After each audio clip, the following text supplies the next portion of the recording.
Hello, hello. This is the Union Tapes episode 24, our 2-year birthday. And this one is with ex-S&M Pro UK rider James Cox. We go back to the start of his BMX journey, coming out of Portsmouth in the mid-90s and the routes he took along the way to discover all the various BMX scenes through the UK.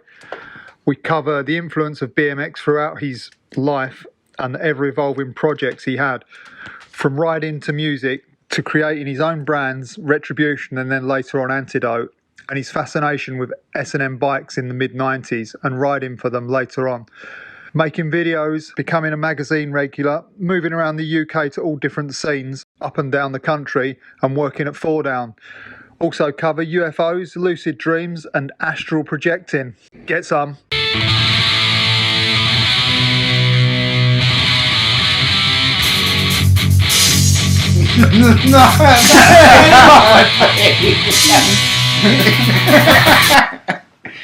Let's have some then. Just give us a brief bit of background, like where you were born, where you were raised, what you got up to as a kid and stuff like that. I was born in Portsmouth, and what I got up to on a bike. No, like you was born in Portsmouth and you lived in Portsmouth for till I was about 21.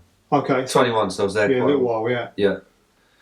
And then what was it like? You went to school in Portsmouth? Yeah, I went to school, I say Portsmouth, but it's Farren is actually where I was from, which is basically a little commuter town on the side of Portsmouth. So I went to school there, like in a sort of little joining bit between Portsmouth and Farren. And I lived there till I went to university. Okay. To a university course in Eastbourne. Well, I thought I was going to Brighton, but I picked the wrong campus and I ended up in Eastbourne. But right. Well, not too far though. No.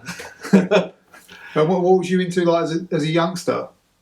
The first thing I was ever into was Harley Davidsons and UFOs. Oh, really? Yeah. That just both because of my dad, really.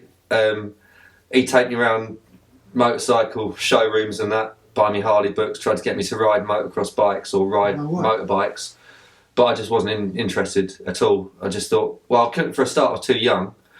What age was this, like 6 or something? I don't remember. I was too young to ride a bike, so a bike was always more appealing, and I had a mountain bike for a bit and stuff like that, but I wasn't like into mountain bikes. But just had one to ride around. Yeah, and I was just into like weird.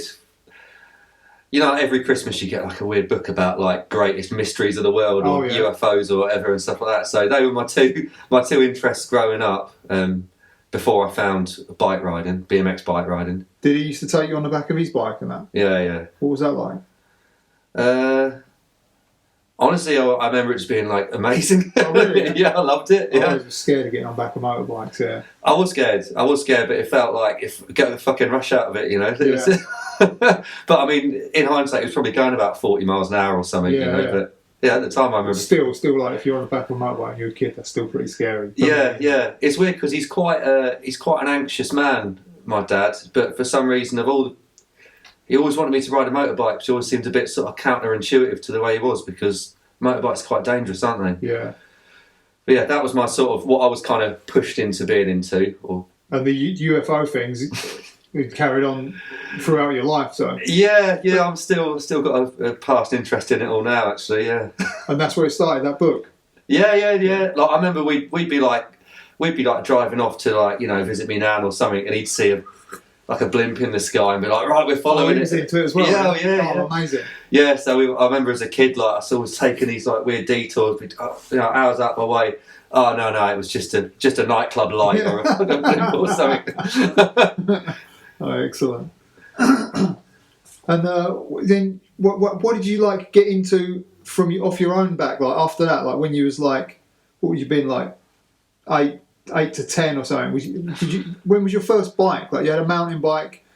I had a mountain bike, and then I would ride that around sort of my local neighbourhoods, and I'd heard this rumour about this BMX dirt jumping place called Skelly Woods. Okay. And being like, I was a young, timid sort of kid, I was like, I don't know if I want to go down there, because it was in this big bomb hole. Like once you're in, like you're kind of in there, you know. And there was saw these lads down there, and let's go down there. You know, it was on a mountain bike, so I rode down there. Like, all right, fellas, and they're like, who's these losers, sort of thing. And I remember tried to sort of like, you know, I'll get to know these guys a bit. And I was like, can anyone here do a 360? And they were just like, like pelted with stones. Oh, and so like, you found the BMX scene there? Yeah. Okay. I found the kind of, but I remember like before I was pelted with the stuff and like had to run away. I remember like, this is cool. Like these guys. Watched them ride? Yeah. Like, and at the time, like, I'd never seen anything like that. I'd never seen like dirt jumps like in a road, and like I never seen dirt jumps in general. Was it trails? Yeah. They actually had trails. They actually had trails. Oh, amazing! They had like a big double in the middle, and they had like a smaller like 6-pack, and then they're like a big line at the back that I remember looking at thinking, "There's no way anyone can get over that." You know. So yeah, that was my sort of introduction to it. But I mean, at that point, I was so far from actually having a BMX. Like I couldn't do like a bunny hop or anything. I couldn't do anything. I was just sort of bumping off tree roots on my mountain bike or whatever. Who were these guys? Were they people that carried on riding for a bit? Or the guy who was like the kind of main person down there was called Isaac Clarke, and he still rides. Yeah, of course. Yeah, he still rides. Many people, yeah. And I think he's still just as mad as he used to be. But yeah, he was like the kind of older guy. I remember he had like a what did he have? He was he'd always do a bit of flatland, like in the park where he used to go to, and he had a paper round, and he had like a cool bike. You know, I can't remember what it was. He had a cool bike at the time. I think it was like a Mongoose California or something. Oh, okay. I remember thinking, that's a cool bike. Never seen a proper BMX either. So this was early days for him as well, by the sounds of it. It must have been, but like at the time, he seemed like an adult to me. You know, he was the experience of the group. So yeah, for sure. Yeah, but I mean, at that point, it was like I knew that I wanted to have a go on it, but I was still just like some kid with a mountain bike. I actually had this babysitter that would come around. That's how young I was. I had a babysitter, and she had this. She'd bring her boyfriend around. It's called Julian.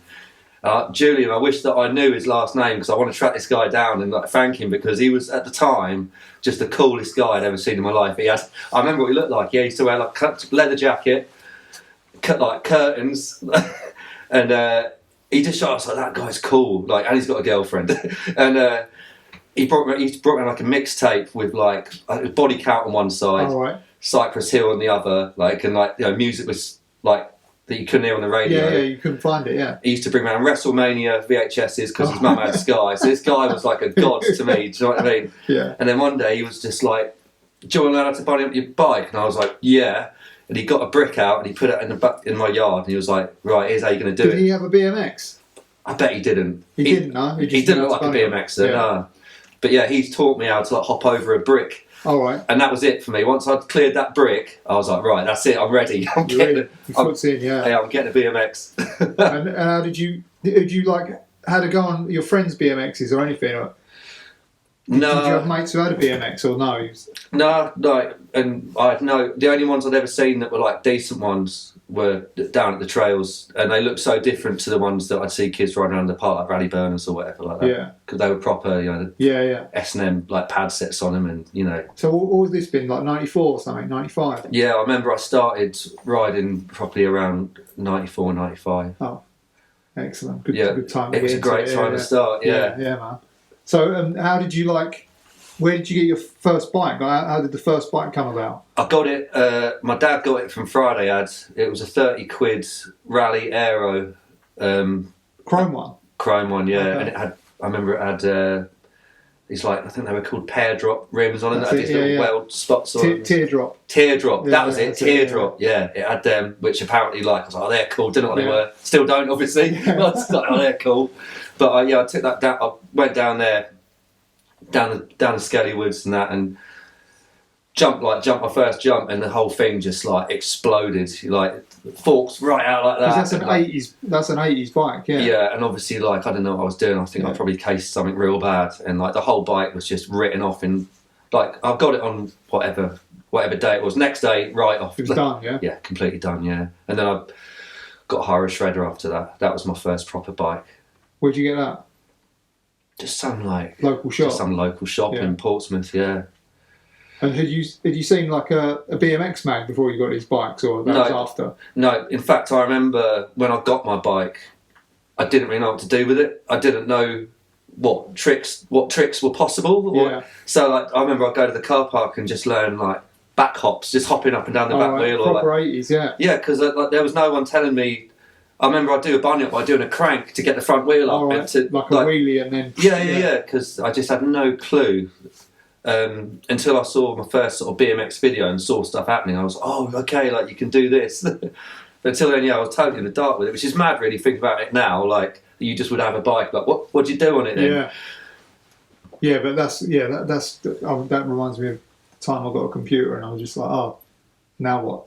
You've got a machine, but you still can't do anything with it. Yeah. And what was like?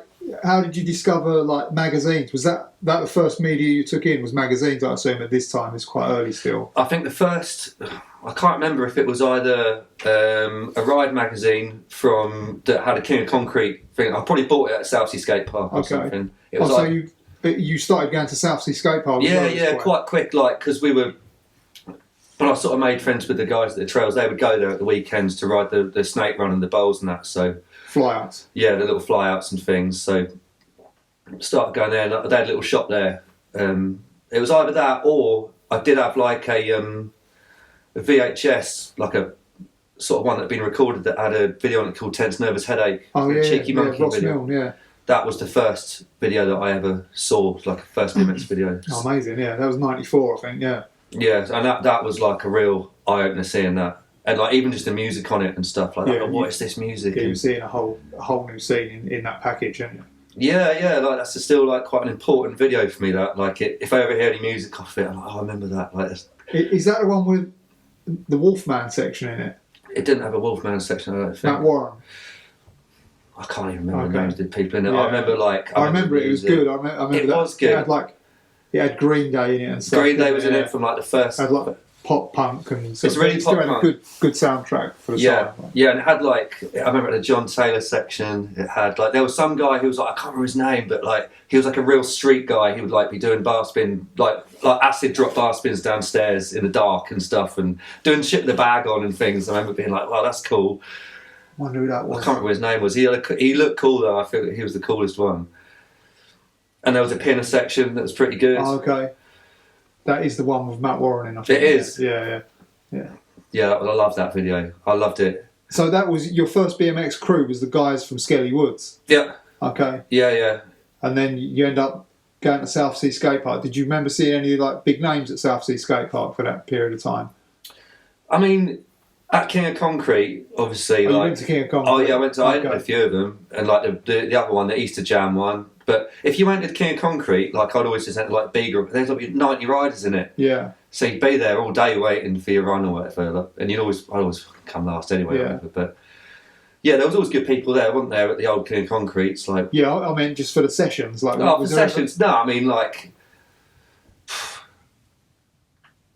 we are the only people I remember from Southsea. Mike O'Connell. Yeah. Mark Webb when he was about this big.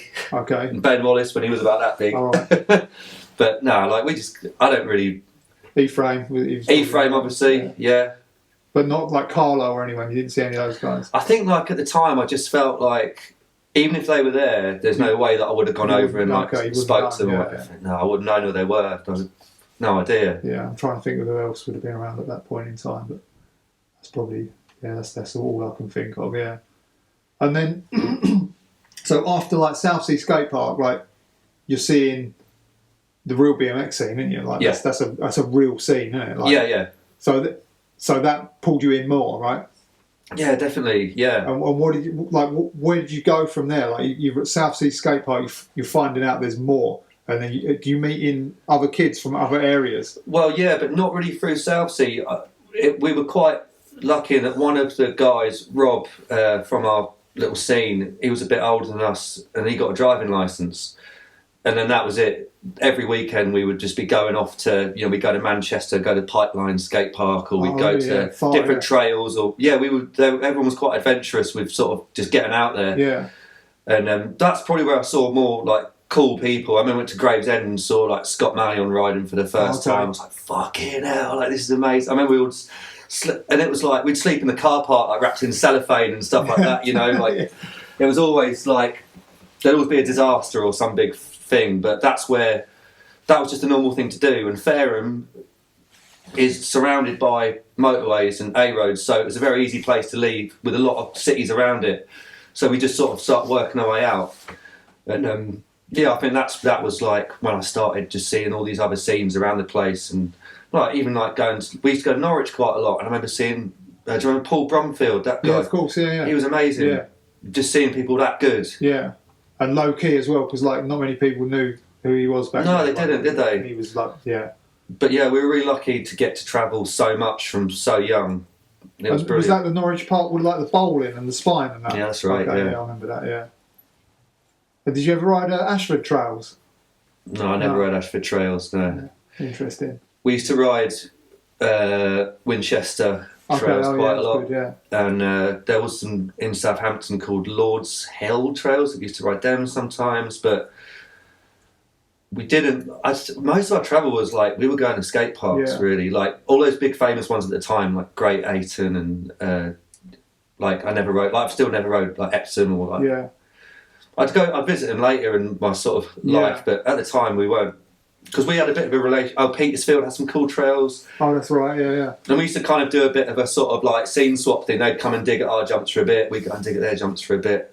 Because like for me at first it was all trails and skate park. I didn't ride any street at all really, apart from like I said, backups in the car park or whatever. And what like, who was you saw trails where? Like where did, other than like your local trails, you must have cottoned on to trails in the mags or on videos. Or who's riding? Was you like looking at thinking these fucking dudes are doing it? Yeah. Well, at first probably West Coast American stuff, Sheep Hills, like dusty Sheep Hill stuff, Shaun Butler and all that kind of stuff. Yeah, okay. But then, like probably the East Coast stuff is like basically where we ended up because it's just better in it, like just better, bigger jumps, more stylish sort of riding. It evolved into it evolved that way, didn't it? So like Posh and you know the famous ones. Yeah. And they were more like, so for instance, typically on the West Coast they were flat. Yeah. But then when you went to the East Coast, it was like a roller coaster of jumps down there. And I like that it just sort of like visually, I like that those ones are always in the woods with like grass growing back of the lips and stuff, where rather than being like an arid desert. Like a desert, a flat desert with some, I mean they weren't all like that, but for the most part that's the ones you saw in the mags. Yeah, definitely. And so you moved from, that's the way that the media moved as well, didn't it? It went from like Sheep Hills was like the massive blow up of trails. Yeah. And Twin Palms and some of them other spots, and then it moved to like Posh, and then that was like covered for a long time, wasn't it? So that was and that was like the next phase of like it'd gone from like Cali pop punk Cali kids with like dyed blonde hair, to like big chain wallets, like a bit more of a like grounded and gritty sort of, and just less trick orientated as well, wasn't it? Yeah, it was less dirt jump and more trails. Yeah, that's definitely. What I'd say anyway. So, but like for me, like that's what I'd always sort of aspired to ride like. But I never had a good style on trails. I was just lawn darting through everything. Do you know what I mean? Like, but did you learn like tricks over the jumps at this point? Yeah. I was doing tricks, mate. Oh, really? Yeah. I could normally only clear him if I'd done a trick over him. I was just stiff as a board in the middle. What was some of the tricks you was perpetrating early on? I used to like a no-footed X up. Oh, nice. I probably got that off Fids, I reckon, some old Fids videos. Bar spin to 1 foot X was one of my favourites. Or no footer to 1 foot X stuff. I used to like that. Yeah. I couldn't ever twist a jump though. Okay. Obviously, there's loads of bar spins as well. Loads of bar. So you was already bar spinning. Or like things like one hand bar spin, the other hand, and bar spin X and all that sort of. Or like the one where you do like a kind of seat grab X up and then. Oh, okay. I'll take. Yeah, all that kind of stuff. Yeah. Had you seen you must have seen some backyard videos then? If you'd seen Fids doing that. I reckon I think Last Resort and all those kind of videos were. And basically, I used to like watching Fid's sections when I was a kid because he was just like it was just so fucking loose. Fling it, yeah. And you'd be like, I could probably try this and I'll be all right. Like he's all right. Like, yeah. But he had a good no-footed X. Yeah, he did. Yeah. I think that was on one of them backyard bits, wasn't it? Yeah. It was maybe a pinner even. Yeah, but like I couldn't do a turn down at the time. Tables were pretty middle of the road, and I just kind of realised straight away, like I can't. Toboggans, I was probably clamping the seat a bit. So I was definitely a bit more of a bit more ferrety, you know, with the trick stuff that I was doing. They're still young, so yeah, I got a pass. Yeah. And what bike did you graduate to after the shredder? After that, it was just S&M, just for almost the rest of the time that I was riding. You were straight on that, yeah. Yeah. I got a dirt bike, just a regular one, a shafted stem on it, and then I cracked that, and I got a mobile welder to come around and weld me an STA style gusset on the front of it. Okay. Had that for years, and then it was just like dirt bike after dirt bike, and then. I mean, where was you shopping at this point? Cyclone. Oh, really? Yeah. Yeah, Cyclone. Oh, wow. If you didn't have it at Cyclone, then I'd probably use Backyard, Custom Riders or Backyard or. Yeah, I was quite sort of. I feel like in general, I was quite sort of. When I chose what I was into, whether it was the brand or the shop or whatever, you was committed. I was just like, that's the only thing I'm going to do now. And what was the first event that you went to then? It definitely would have been a. Oh, it was King of Concrete. No, it was either King of Concrete. It was probably King of Concrete, but that didn't really feel like a proper one because I just got the train there. Local, spent the day, took a few pictures and had a ride, went home. But the first proper one I went to was a backyard jam. That was the one where the Hells Angels were the security, and they had a big vert around. Who was there? There were some good people there. 96 or 97. 96. It was where they had the Marvin. Lottery. Okay, he was there. 97. I think. I think Josh Stricker was there, and they had the chasm and all that year. That was the first one where I actually went on a trip, stayed in a tent, and did the old sort of. I think so. That was the year that had a lot of stories, wasn't it? Yeah, it was wild. That was the craziness in the field. Yeah, what was that the one before? It was. I remember people was detonating a lot of cans of baked beans that night. That there was always. It was like gunfire going off, just beans going everywhere. Was that the one where the burger van got rolled down the field? I don't know if a burger van got rolled down the field, but I wouldn't be surprised if it did. Event. Yeah, it was either 97 or 96 where it was carnage in that field one night, and I think maybe that's why the Hells Angels were there the next year. Right. Yeah. So you might have missed that one, but so that was your first and that was a fucking cool event as well, wasn't it? That was it was amazing. It was amazing, yeah. I'm trying to think of where it went from there. Was that the last one? It wasn't a 98, I don't think. No, because it went to Bike 98. So that was it, yeah. That was the last one. I remember going to Bike 98 too. Okay. Yeah. No, was that the last one, yeah? That was the last the kind of outdoor, field-based. Yeah, field one, jams. Yeah. Yeah, it was good, that, wasn't it? Yeah, that's fucking crazy. Taj weren't at that one, was he? I don't think Taj was at that one. Jimmy Levan, no? Jimmy Levan might have been. I'll tell you what, I think Chris Moeller was doing the emceeing. Okay, yeah. Yes, that was 97, yeah. I remember he was wearing a sky blue Harrison jacket. Yeah. Nice. Did you know that he owned S&M at that point in time? You must have done. Oh, yeah. Yeah, I got kind of obsessed with that brand quite soon on, actually. And can you remember who you went with?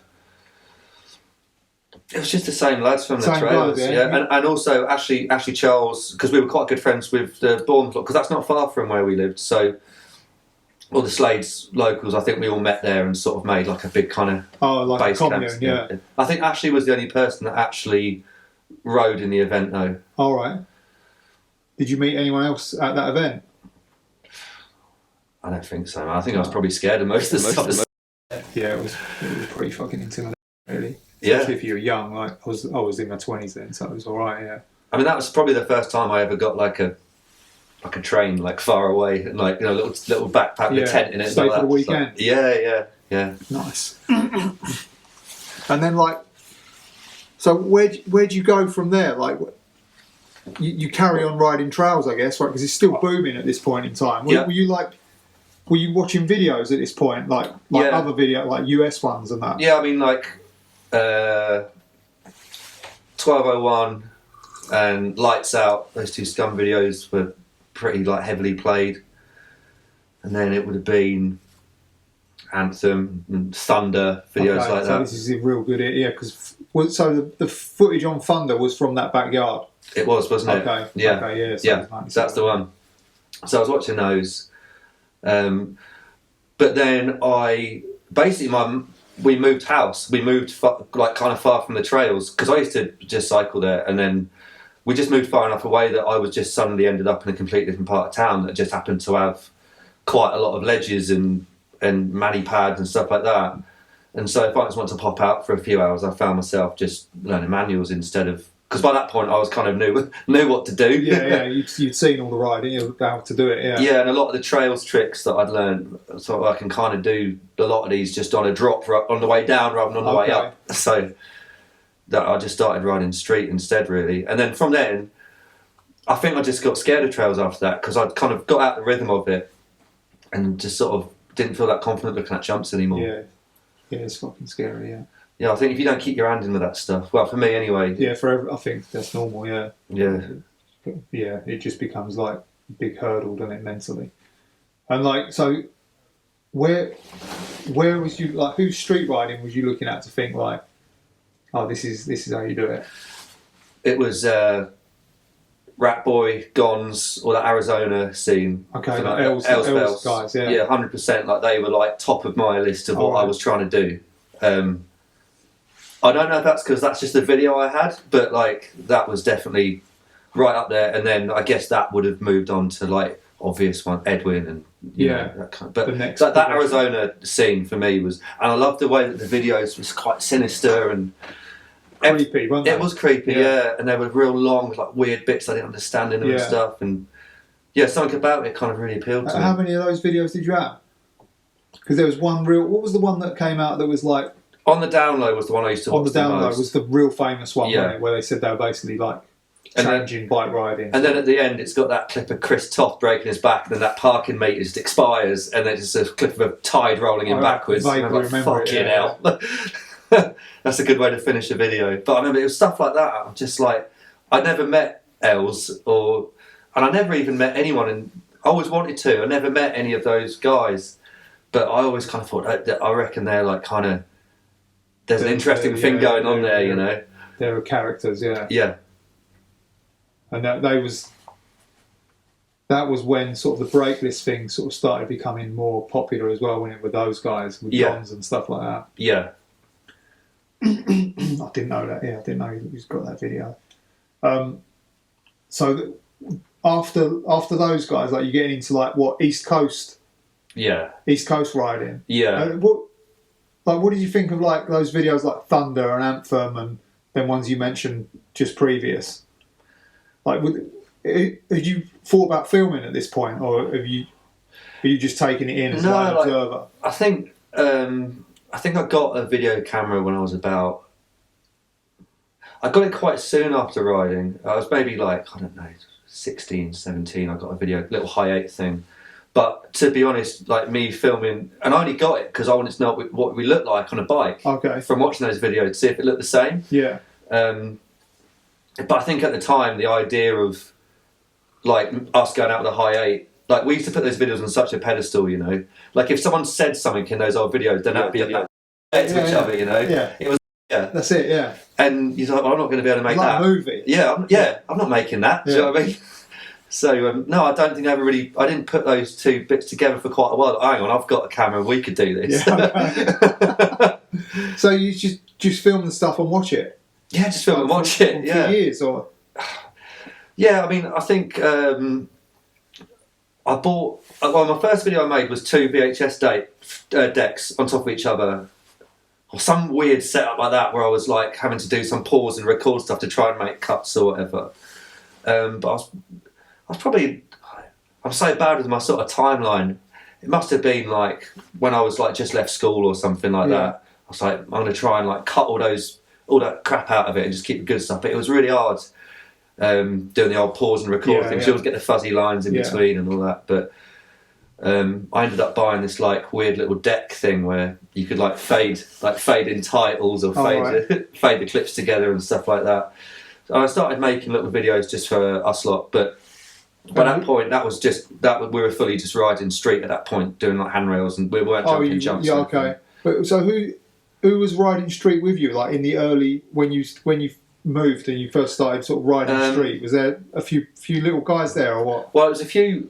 Well, I remember we would say, let's say we were riding trails on the Saturday. On the Sunday, you go to Southampton and try some handrails. Oh, okay. Just something like this. So I remember there was that crossover for a bit. You do a bit of everything. You're just riding, yeah. Yeah, but then a bit later on, around about the time we started making videos, I met Farren Downs, who he still rides actually. He's still incredibly good, but he was a rollerblader when I met him. Oh, okay. But I still thought I didn't hold it against him. He was. So you rode street and he rollerbladed? Yeah, but he'd come out with us and he'd like, I'd like do a sort of roof drop and he'd like, come skating off and like 720 off it or something. So he was good at rollerblading as He was really good at rollerblading, yeah. Surprise, yeah, he was good at that. And then I think, I remember, he might say it differently, but I remember kind of encouraging him to like, why don't you get a bike instead so you're not skating around everywhere? And I remember he just got some like mongoose and was just good straight away. Yeah. And he was good to ride because he's not afraid of anything. So he was kind of pushing me we were kind of pushing each other quite a lot when we were younger. All right. But he just got like, he just sort of, yeah. He's got like real good. One of those naturally talented. Yeah, definitely. Yeah, he was really, really good. Who else was there anyone else there? I mean, we'd all hang out and stuff, but I mean, I only really remember like Farren being like the one who was like, if we're going out, he's going to do something. Yeah, you're bouncing off him. Yeah. Yeah, and stuff that like you'd see in a video or like that you take a picture of. I mean, all of us were trying stuff, but he was actually doing stuff that was good. Let me just have a quick browse up here.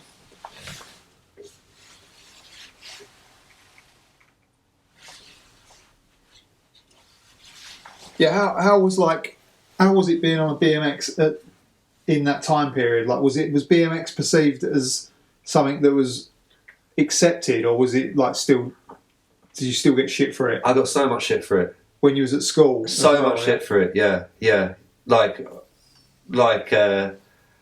Just getting like hit. I remember I got like hit with a chain and like be like riding down and get punched off your bike, or like people slashing your tyres. Like, was this early days, like, or it carried on for a few years? I think it carried on for a while. I mean, all like the more sort of aggressive stuff. I remember that being quite when I was just starting. I mean, you get shit for wearing a pair of Vans. Yeah, that's right. Or like wearing like a black windbreaker. Do you know what I mean? It's just. But I remember it wasn't cool. It definitely wasn't cool. It wasn't something that people were like, whether it was your parents or your peers, or like, what are you doing that for? You know?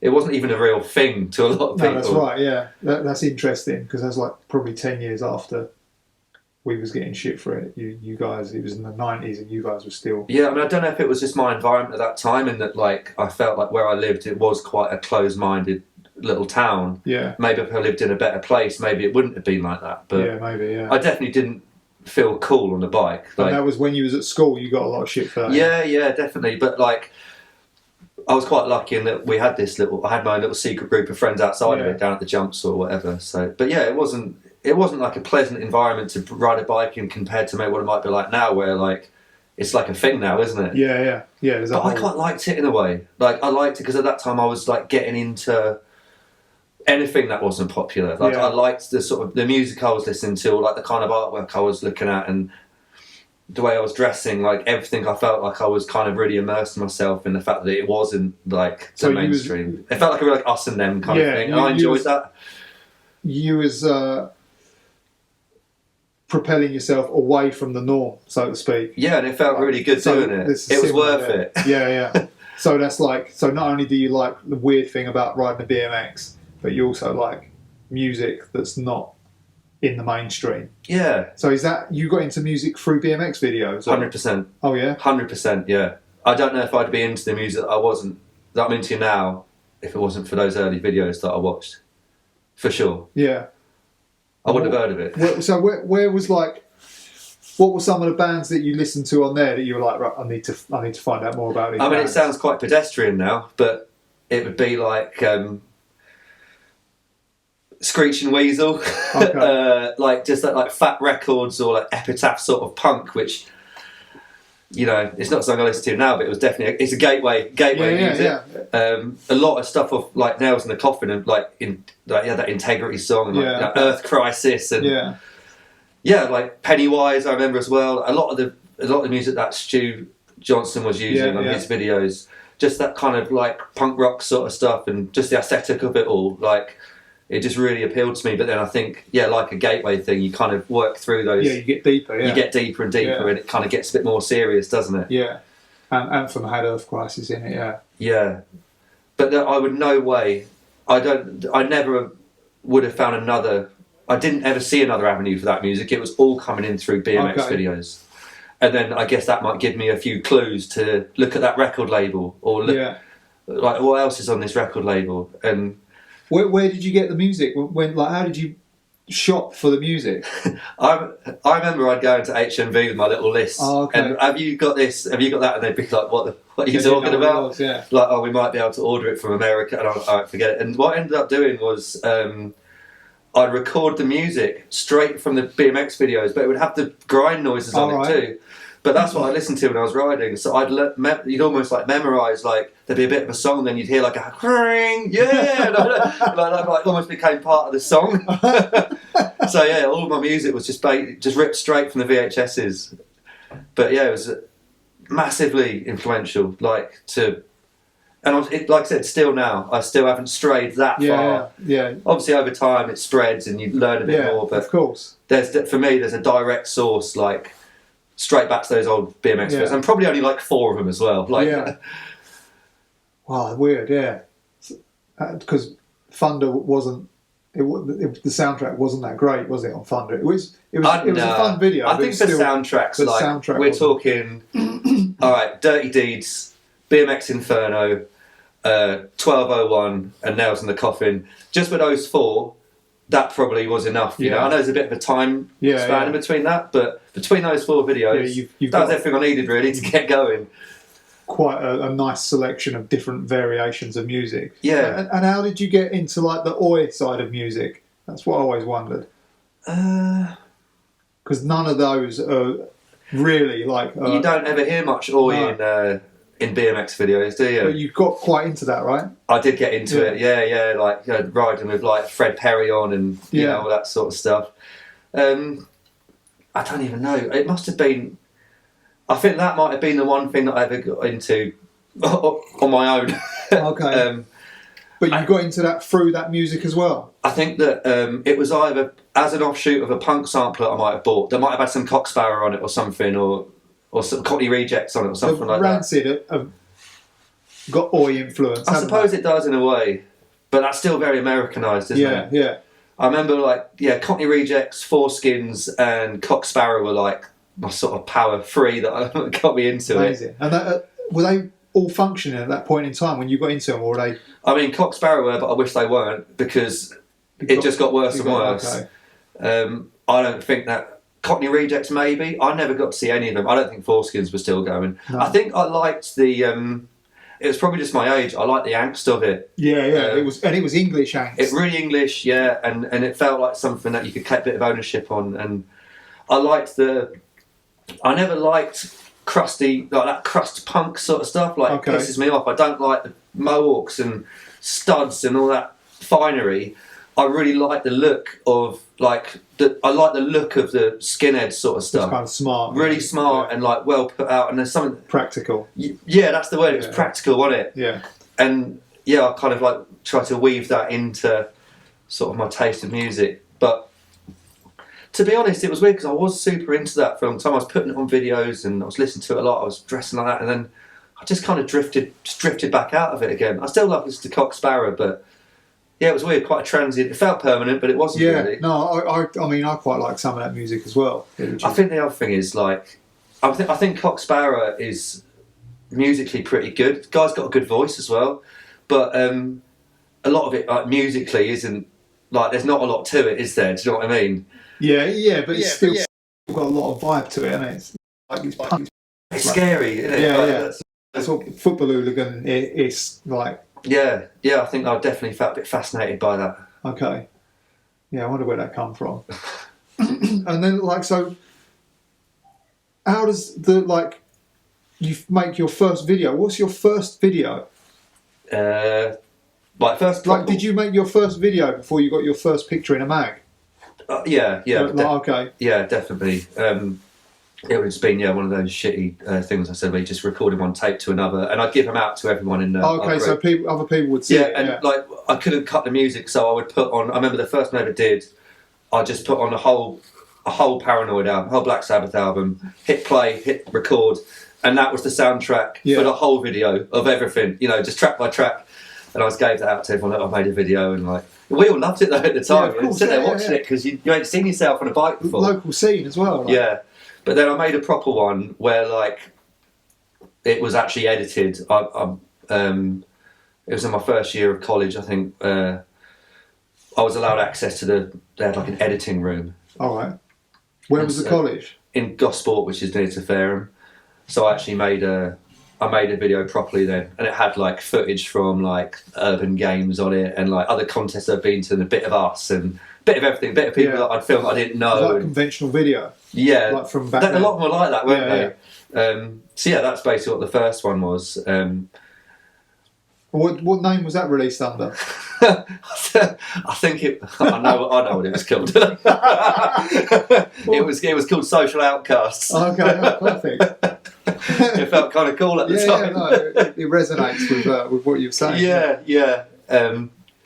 But that was the first one, and then I just kept on making them. Do you know what I mean? Just little bits and bobs, and it was only once I'd left that whole area, and I was having my new life in East Sussex and Eastbourne sort of area. That's when I started making videos using a computer, and it got a lot easier. To do what I wanted to do. And when did how far away is Retribution at this point? Retribution was I think I come up with that in 2000. Okay, so a little bit off, yeah. So that had already started when I was in Farren, and then when I moved to Eastbourne, it was a thing already. We had I remember we were putting some adverts in magazines, and it felt like I had some clothes. I was selling stuff, It was real when I was there. In fact, I even lived off it for about 6 months or something. I don't know how, but we're selling quite a lot of t-shirts. And was that the first bike company that you did? Related to bikes anyway. Yeah, that was the first one where I actually I always experimented at home with before that with buying paper that you could put through a printer, and you could iron it onto your t-shirts and stuff like that. But yeah, Retribution was the first thing where I was selling stuff to a screen printer, and we were getting real products back. All right. And who was buying it? Just local guys, or what? How did it come about? Was there people in the mags at this point with Retribution? Not really. It was just local scene stuff. It was local scene stuff. That's how it started, and then after the videos came out, it's branched out in their little pockets in weird countries or weird places. But yeah, for the most part, it was a southern, it was a southern sort of thing. But then I think that it ended up. It ended up being distroed by. Was it maybe Pariah or something? Yeah, because we had that link to the north. Yeah, we were the only southern. Maybe there was 5710 and Savacus or something. I think there was only a few southern brands. Most of the good ones were all up north, but I remember making those links with the north, and so that I think a lot of people up there was wearing it. How did you know those guys though? I think it started because I had NSF2. I've got that at some point, which became my new sort of Bible for watching street riding. I think it was the first time I saw a hot whip on the ground or whatever. And the Newcastle scene at the time, it was quite young then at NSF2, but it had had this interesting edge to it. I was like, what are these guys up to? Their bikes looked a bit different. And they had a little bit of a different way of dressing, and really good music too. And I think the way it actually started was one day I was going to Hastings to ride Hillcrest School, where they had these really easy handrails, and I just happened to bump into James Newrick there. he was just there. Oh, right, he was doing the same. Yeah, yeah. And I was Okay. just like, are you? And he was like, are you? And then we just ended up sort of being mates ever since then. And obviously I met Clarkie, so that was my little connection with the north, and then that's kind of close to Sheffield. And I think when you know one from up there, he's not knowing all of them because joined the dots. Yeah. But it was that was another eye opener, getting to sort of involve myself with that northern scene, because as far as street riding goes, I felt they were just leagues ahead of everything down here. Well, they had it from the outside. It looked like they had like a scene of guys who were all riding the same way. Yeah. In them, it was a movement, wasn't it? Yeah. But and then down, for instance, in London, at that point there was like one or two guys that was doing it, but there wasn't like a crew of people. No, that's it. Yeah. So that's how it differentiated. And the like Retribution was you.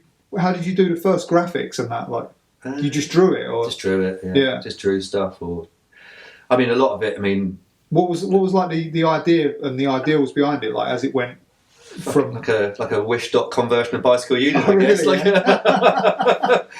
Like I always liked that. I always liked that look. I always like the look of when I go to a contest, I'd always see the Union lot, and I'd be like, oh, I'll walk past them on the other side of the skate park, you know.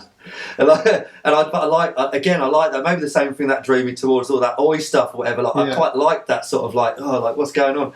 And I think I just like that look. I was just quite influenced by the Union stuff. So everything was like, everything I was doing was kind of a bit scratchy and a bit like kind of. I mean, I don't think I was ripping you off. No, that's what I was going to say. I was going to say, like, I think I've seen most of the early logos. Yeah. And they don't look like a reference to it at all. I think I like the kind of like stenciled sort of like fucked up and photocopied sort of like Xerox print sort of things. But I mean, I'm not really a great artist, so a lot of it was based on like, oh, that's a good font, I'll just fuck it up a bit, or I find something and just. I never really drew anything that good. Anything I ever drew, no one ever bought it because it sucked. And what was the first one? Oh man, I think the first one was like something like just something that I don't even know why I did it. I think the first one was like just a square with like an R in it, like it was like the Rockstar logo. Do you know the Rockstar computer games? I'm sure it looked a bit like that. It sucked, but I guess I was learning to use a computer and like do designs and stuff. But then after that, it was always like stencil fonts or like maybe like just real obvious stuff like two crossed combat knives. That's or the one like, I remember. I was going to bring up. Yeah, the knives, they were like Gurkha knives. Yeah. Like, and then like some splatters. Yeah, like blood splatters. Yeah. That one I vividly remember. Yeah, and it had like the R was like a weird shape, wasn't it? Yeah. We ended up doing this R that was like the left side of it was a dagger. That's right. And then after that, I ended up wanting it. This is obviously when I was doing into oi music. I kind of wanted everything to look like what football casuals might wear. So then the logo was that R thing with a little magpie sat on top of it, and we used to do polo shirts and Harringtons. And okay. I think I called it the hooligan range, and I just completely changed the whole look of it to just look more smart and like more oi. Yeah. And I think that's where it finished. I think that was the sort of swan song of it, really. How was that getting like stuff printed and that like early days? Was you just taking paper to the printer and saying, I got really lucky because the first couple were done in a local t-shirt place in Farren, but I can't remember how I made this connection, but I ended up befriending what's his name from Love and Skate, Stu. I still speak to. I see Stu often. He used to print all of my stuff for me. Amazing. And then. And he was good because I would send him a design and I'd always sort of send him an orientation note with like, I want this size and this colour. And I loved that he would, if it was wrong, like he would always call me and say, I think this would look better if you did it on like a smaller print and did a big one on the back. Okay. And that was amazing. It was like, this guy really cares about it looking good. And then he also, I don't know how he did it, but he managed, I'm sure it was him, he helped me to get Carhartt to start doing my stuff. So then a lot of the Retribution stuff was printed on Carhartt t-shirts for a while too.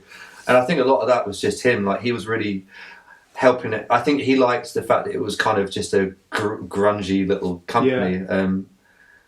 But yeah, that's how I was doing it in the end. So it was great. And that's when he was in Bethnal Green.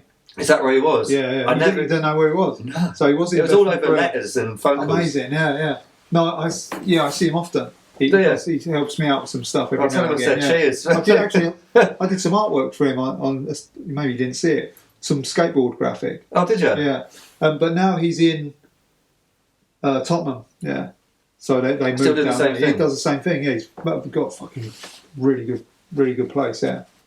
Yeah, I'll tell him you said hello. Yeah, I'll speak to him probably. I'll send him a message tomorrow. Yeah. Yeah, he did some great stuff for us. And then, how did you get what was on the jackets? Were they embroidered or? The jacket, the Retribution jackets were screen printed, but they had woven labels, which was a big deal at the time. We got them made and I just emailed a factory in India, and was just like, I'm a big British businessman and would like to get many jackets made.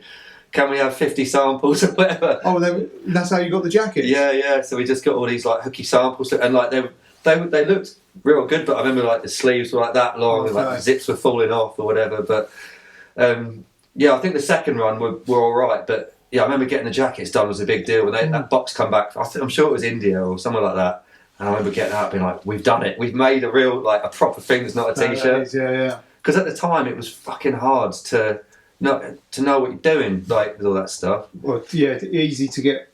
Well, not easy, but easy enough to get t-shirts, sweatshirts, and hats. Yeah, hats was a little bit further of a step. Yeah, t-shirts and sweatshirts, but then stepping out of that was was tricky. It was expensive as well. It was. You've got to pay a lot more money. But I got a lot of help from Stu. But I also got a lot of help from a guy who now runs a big streetwear place in Eastbourne. It's called Urban Industry, I think. So it's a big mail order place. But back in the day, he used to have a little clothing shop. But on the sideline, he used to run a little sourcing company. So I'd go in there and say, I'm looking, can you find me an all black mesh hat? Because I was like, that's the unicorn of mesh hats, And he'd be like, yeah, I can do that. And so I had people a lot cleverer than me going out and finding this cool stuff. And I was banging these crap designs all over it all. But it was wicked. I really enjoyed that time in my sort of BMX riding life. Because it looked fun. It kind of it gained momentum, didn't it? Because, for instance, I'm starting to see it well, what's this? And then you see it frequently, and then you see you see someone in dig or ride. It's probably dig covered more you guys than ride at that time. And it was Retribution rider, wasn't it? Ricky Tribble. Tribble. Yeah. Who else? Was it someone else? Basically, what I was trying to do again. I think I was really interested in the idea of how your team looked. I thought that, again, probably influenced a bit by your lot. I was just such a powerful thing, and I remember I liked that. I was just trying to.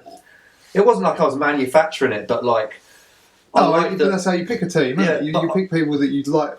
They were all kind of quite big skinhead fellas, just wear all black. So and rode street. Who else was on it? So we had Joe Bell. He was a great big skinhead, just all black. He was a street rider from Eastbourne. He don't do it anymore. We had Farren on there. We had Ricky Tribble. Fucking hell, who else was there? There was a guy called Matt Devine, whose brother was. We met his brother when we went to see Limbriss back in the day, actually. Oh, I remember. Yeah. Okay. He was from Brighton, and then James Newrick. Okay. And Cookie, who was Newrick's protege. Yeah. Pud from Sheffield.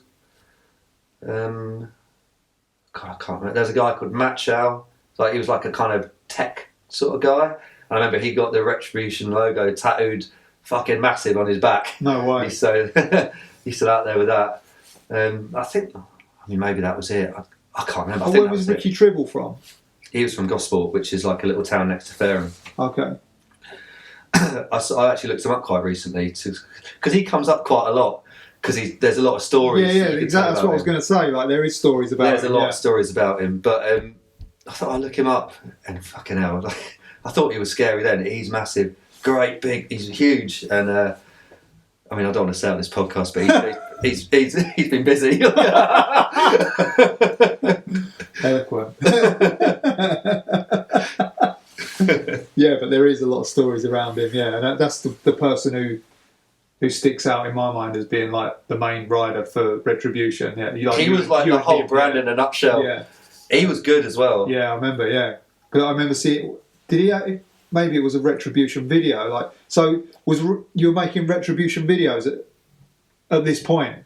How many did you make? 3. So there was the first one was called Time's Up, and that was that had a lot of slap shot on it, and like it was like a real hardcore sort of. I remember the cover was the Oi boots with the wreath around it and stuff. That was just VHS. Oh, Buzzard, he was another person who was on Retribution. That guy. Okay, so that's another guy. Yeah. He's got stories around him. Yeah. Okay. So there was Time's Up. That was the first one, and that never went anywhere really. Yeah. You had to know me if you wanted that one. But then The Secret was the first one that was the breakout one. Yeah. That sounds familiar. Yeah, that was a DVD, like a proper job, and that you could buy that in all sorts of different countries. You could buy it all around Europe. You could buy it in South Africa. You get it in America. Okay. You get it. How'd you sort that out? I would just be emailing distros, just saying, with this little scene from the UK, like I'd send them like a trailer, like, do you want to stock some of the video? Just say it'll return. And so I just started just getting these things out there, and obviously a load of them here. That was the big one, and then the last one we made, because there was supposed to be a third one, but our friend, like a very close friend of ours, Tom, he died in the middle of us making the third one, and it just took the wind out of my sails with the whole thing. Fucking hell. And so that's why it was called 2.5, and I think it was called Worst Case Scenario, because as soon as that happened, like obviously it changed the dynamic of everything, and I didn't want to make a fucking BMX video about it anymore, you know. So we just kind of stopped it. But it's still a good video. It's just it's a hard one for me to watch, actually, that one, because it's like a little time capsule. I find that one really hard to watch, but that was probably the better of all of them. I guess it was because it was the last one, so everyone's a bit better at riding. The music's a bit more. Everything about it's just a bit more refined. Yeah, it's still scrappy though, but yeah, that was the last one. Was 2.5, and then The Secret was a DVD, or Secret was a DVD. Yeah. I don't know. Did we sell that in Cyclone? I've got no idea if you sold it. For some reason, You might have done. Distroed it. Well, in the UK ones, I was sending them to shops directly, so you might have. Was it a sleeve it came in? No, it had a proper jewel case. Okay. I've definitely seen it, yeah. Yeah, it was like a black case, and it just said The Secret at the bottom with a little dagger on it. Yeah, with the R dagger. Definitely seen it, yeah, 100%. Yeah. I've still got one somewhere. I've got a couple somewhere. But yeah, that was it. I was really surprised by how many people actually bought that one, and that did us loads of remember how many you sold? I don't know. I think I've got no idea. Yeah. It was like more than I ever thought I would, because I remember I got a few hundred made, and I had to get more made. But it was gaining pace at this point, wasn't it? Like, yeah. Had you had a picture in a mag at this time? What was your first magazine picture? My first, I had one in Ride that was about that big at Slade's Jam, but my first proper with your name on it. Yeah, but it was honestly like it was like that little black and white thing of me doing a fly out. I'll find it. Yeah. But the first thing I actually had was I think it was a Sturdy Wrists in. So you had the cover. I had the Sturdy Wrists in 1 month, which was like a 6-page thing, and then I had the cover the following month. But it was shot on the same shoot by Docherty. I thought it was the same issue. No, it was all from the same shoot, and I think all of the stuff, because I had an interview in Ride, but I think that was quite a while after that. I can't fucking remember, man. Actually, you know what? Ride interview was years after. Was it? This made you laugh, because I was, when that dig came out with your Sturdy Wrists, I don't think I knew it was what Sturdy Wrists was really about at that point, but I remember, what's this? And I was reading it, and I was reading the questions and the answers, and I was like, this just sounds like Union. Yeah, funny that. What the fuck? And I just distinctly remember thinking, what's happened here? Because that was probably like disciple of it. That's 2000. Yeah, but I didn't know. And it just seemed like, because I didn't know where it all come from, and I was just thinking, how comes these guys have put this in their mag? Like what? How comes I haven't been in the mag talking about this stuff?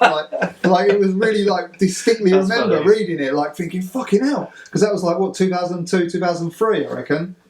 Yeah, maybe. Yeah, a distinct memory of because I didn't know who you was. So yeah, that's funny, isn't it? Yeah, because you probably, if I'm going to read it after we've done this, I'll read it again. I'll pick some bits out. But yeah, it was basically saying, what we're doing is we're doing I don't know if I've got the genres right, but we're doing like hardcore music and BMX. Yeah. Basically was what we were saying. And I was like, what the fuck? Like gimmick infringement. Yeah. Yeah, man, for sure. But yeah, it was obviously I'm reading. I remember I used to ring up Cyclone and everyone answered the phone because you used to have an account so you could see what I'd bought, I think. So I'd just be like, what haven't I got yet? Oh, right, really? No, you haven't got this one in blue. Oh, I'll have that then. or yeah, I remember kids doing that. And, and they'd be like, well, we've just got this new one and it's a black zipper with a green print. Yeah, I'll take it. Yeah, I'll take that one, yeah. Yeah, make sure you put some stickers in as well. Yeah, I was one of those kids. So that was your first real, and that was quite a big feature, wasn't it? Who shot that? Ed Docherty shot it, and it was a joint shoot because I was with Caleb Kilby, who I also didn't really know that well at the time. I know him a little bit, but I don't know what he was shooting for, but he was throwing himself all over the place and watching sort of. I mean, Ed Docherty was on Road Falls 1, wasn't he? Yeah. So, well, fucking hell, Ed Docherty on Road Falls 1 shooting me, and I was really nervous about the whole thing. In fact, I remember, I think the whole Sturdy Wrist, it was only me jumping downstairs, just different numbers of stairs. I don't think I did anything else in it. Okay. And I think that's because I was just panicking, I didn't know what to do. Yeah. No idea. And how did that come about? Like, how did they know who you was, and like just from the gradual build-up of stuff over the years? Must have been. I think it must have been that because I wasn't even riding for anyone at the time. Have you not met Ricky Adam at this point, though? I'm just wondering if you're in Leeds, maybe you met. No, I don't think so. I don't think I had any sort of in there. I think it might have just been because I was living kind of near to Hastings, which at that point was that scene was pretty vibrant at that time, and I think I was just in the periphery of it, and maybe someone from Hastings couldn't make it or something. So let's do it. Well, that was cool though that they put someone in who sort of no one had seen before, really. Like, oh yeah, definitely, yeah. I remember it being a very intimidating thing because I remember feeling that like I don't know why I'm here, doing this. Oh, that was cool though, yeah. And then like I was looking at the cover the other week, and I was thinking, how did you come up with a one-footed X-up fakie? Dave Parrick. Oh, was it? Yeah, copied it off Dave Parrick. Yeah, not bad. He was one of my favourites. What was that on? I think he does one in Dirty Deeds. That's what I was going to say, Dirty Deeds. Yeah. He used to throw one for X-ups in. Because that's a weird trick to do in a fakie. That's what I was looking at when I was looking at the other week. It's like, that's an odd I suppose it is, isn't it? Yeah. Yeah, I suppose it is. I used to love doing them. Yeah. And what was it? Where was that? That was on a mini ramp. That was in Eastbourne as well. It was a real nice mini ramp actually. It had like a hip on it. And that was one of our sort of local things. There's a real good lip on it. It's like, if you imagine, well, for me, anyway, a perfect mini ramp, like a wooden mini ramp, nice wide deck, quite steep, with a hip on it. It had everything. So, yeah. I think it was an afterthought actually. I think we'd already done all the things we were going to do. So let's just stop off at the mini ramp or whatever, and I'll just do fucking. Yeah. I didn't know it was going to be on the cover. No one told me. I went to WH Smith's to see them all, just like. Oh, that felt good, yeah. Yeah, wicked. Yeah, I couldn't believe it. Photos in mags, massive deal, isn't it? Great, yeah. Maybe it's not anymore. Well, there isn't one, is there? It's probably more so now because there's hardly any magazines to get into. Yeah, but it was a big deal. So you was happy with that feature as well, like when that came out. I suppose when you're young and you see it's your first picture, just like fuck it, amazing. Well, yeah. I mean, I think you don't. I was so green to it all at that point. I was just sort of pretty amazed that I was on a printed publication, and then multiple pages as well. So yeah. It was just sort of like, wow, is this even real? And was you weren't sponsored by anyone at that point, no? No. I was riding at that point. Amos was selling me his S&M frames whenever he got a new one given to him because he was an S&M at the time. So whatever he had last, that's what I'd have next. I had an agreement with him. Oh, okay. When you get a new frame, I'll buy yours. So I was kind of just riding whatever he used to have. And what was you riding? Dirt bikes? PBR was one I had for a while. LAF and LT. I think LAFs and LTFs I got when I was actually riding for S&M. But I had some dirt bikes and some PBRs from Amos, I think. But it's quite good because he has quite snappy little bikes. That's what I like. So he was kind of perfect size for me. Pass on, yeah. Nice. And then what's your Would you get sponsored after the cover? I would assume something comes your way after a cover. Yeah. I think it was after that. I don't think it was like immediately after. But Yeah. Yeah, it was some point after that thing. But I think, well, to be honest, I think it was probably just because I was friends with Clarkie at the time, and he somehow wangled himself a job at Four Down, being a team manager, and he just said, "Well, James loves S&M, so." How late was this though? This is way after that interview, isn't it? Four Down started in 2006. So was I already sponsored when I was? I'm sure I wasn't. That's what. Or was I? I'm asking. Like, what? Who was your first sponsor? S&M was your first sponsor. Yeah, I think so. Yeah. Yeah, I mean proper brand sponsor. Yeah. Well, you didn't have like a small clothing sponsor or a shoe sponsor. I was sponsored by like my local bike shop for a bit. Okay. And then there was. Do you remember Morgan from Southsea? Yeah. Big fella. Yeah. He had a skate shop. Morgan's. The Misfits logo was his. Oh, I vaguely remember it. Yeah. BMX and skate shop. I was on. I rode for that for a bit. I was on that for a bit. Yeah. Yeah. I don't remember my own life, John. Like, well, I think that Clarkie got that TM job once Four Down started, which was 2006. So if he got that in 2006, when did I have that dig thing? That I thought that was Let's say that's 2003 or 2004 maybe. Okay, so that makes sense then. So I would have got sponsored after the dig thing. That seems a long time. That's all. I'm just surprised. Well, yeah. Because he was doing a tiller as well, right? Yeah. At this point. Yeah. Was you on a tiller? Well, yeah, but it doesn't really count because I was helping to I was kind of working for him as well. Yeah, okay. So. And had you moved in between this time period? You moved up north. Yeah.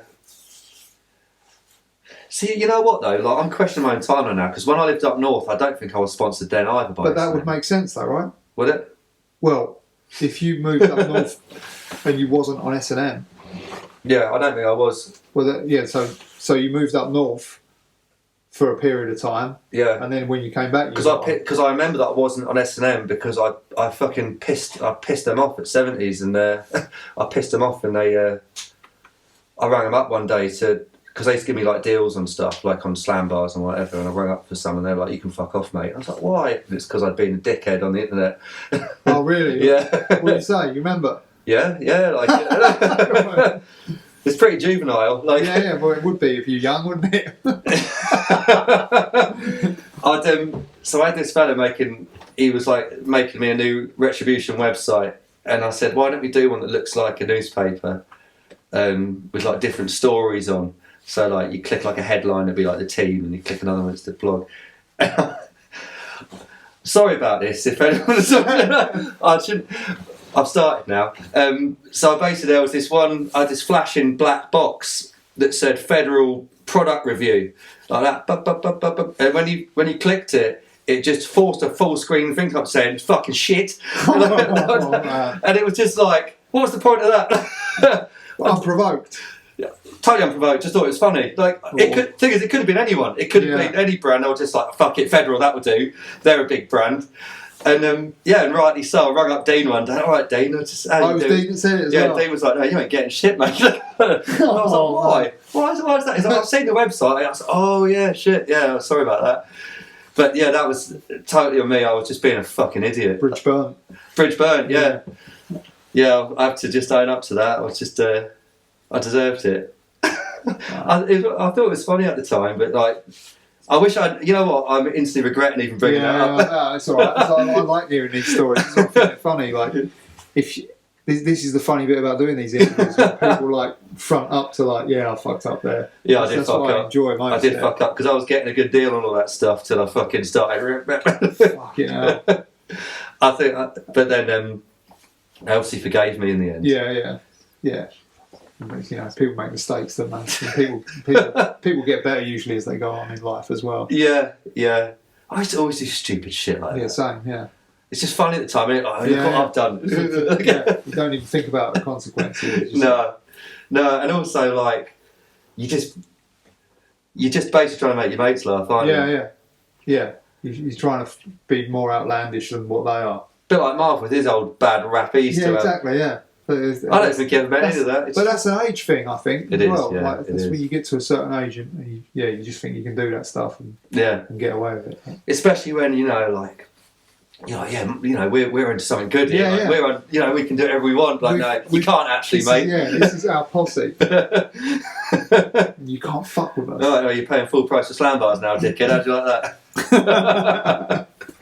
And how did you end up moving up north? Like, what was that?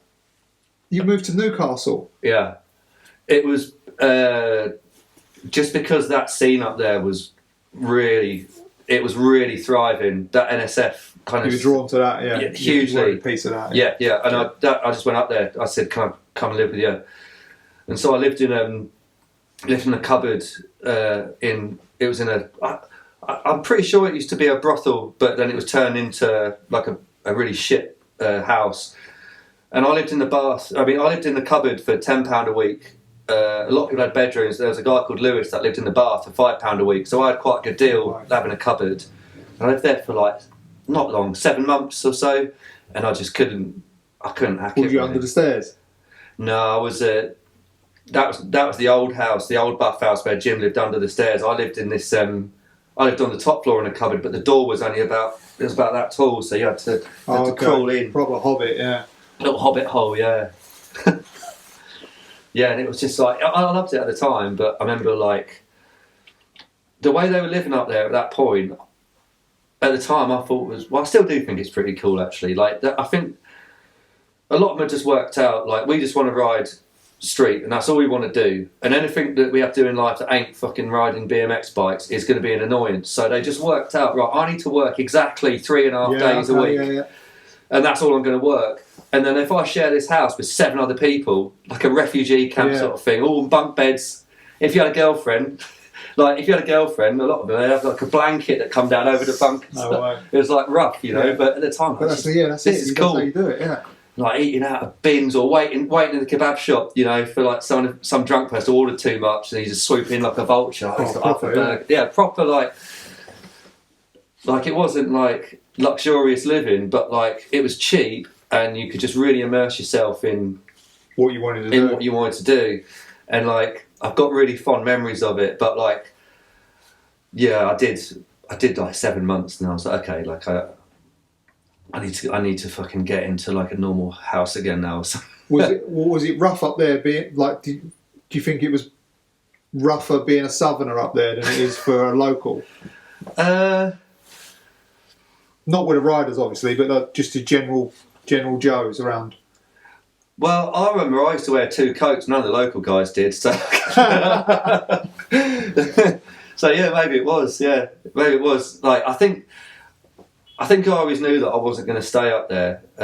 So I just kind of embraced it. To be honest, there was people living in that house that probably weren't living such a shitty lifestyle as.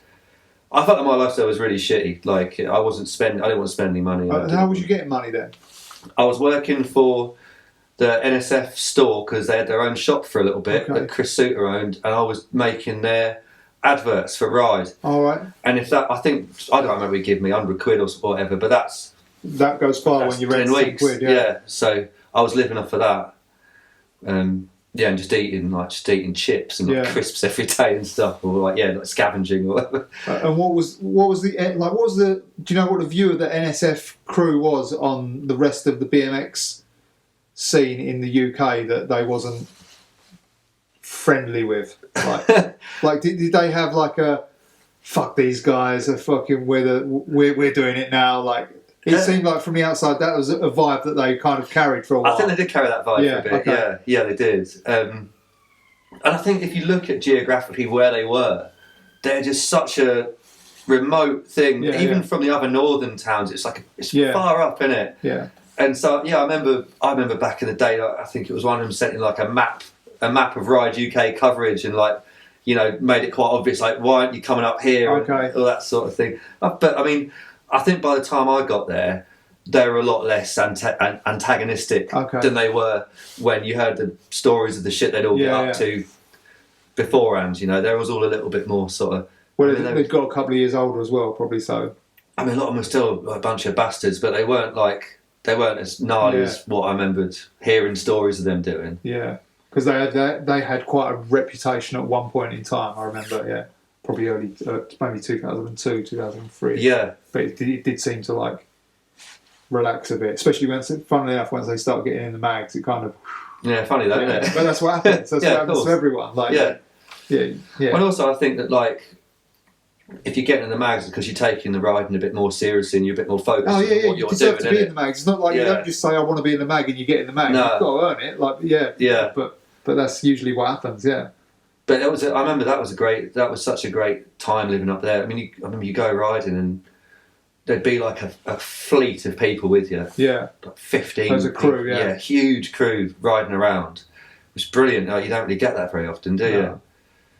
Did you guys aware of like the older guys that used to, well, they still did ride, but Dave Young and Stephen Laidlaw? Those guys were very aware of them. Yeah, they would talk about them all the time. That's cool, yeah. Like they would ride past like rails. I think there was a guy called Mark Bell as well that was quite prominent up there.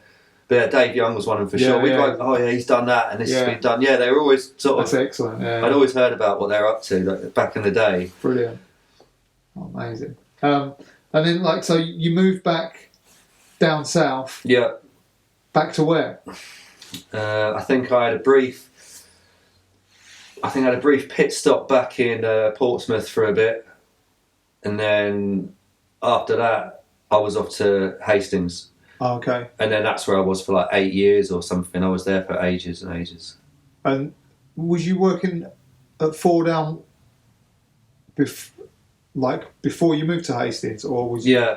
Yeah. What was the first things you were doing there? How did that come about? You're on S&M already, right? I must have been, right? You're going to help me with this timeline here. I would say I've got to be. I would say that you come back, move to Portsmouth. And I think that's when Then that's when you get on S&M. Yeah, that makes sense. I think you're bang on there, John.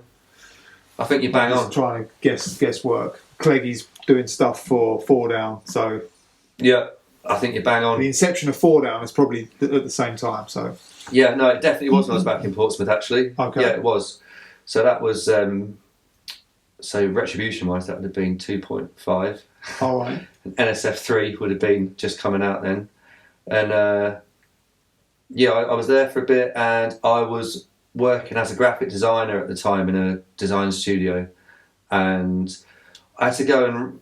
We was on this awful shoe company called Odessa. I remember it, yeah. Horrendous things they were. That's what I thought you were sponsored by them before S&M. But it was a good team though.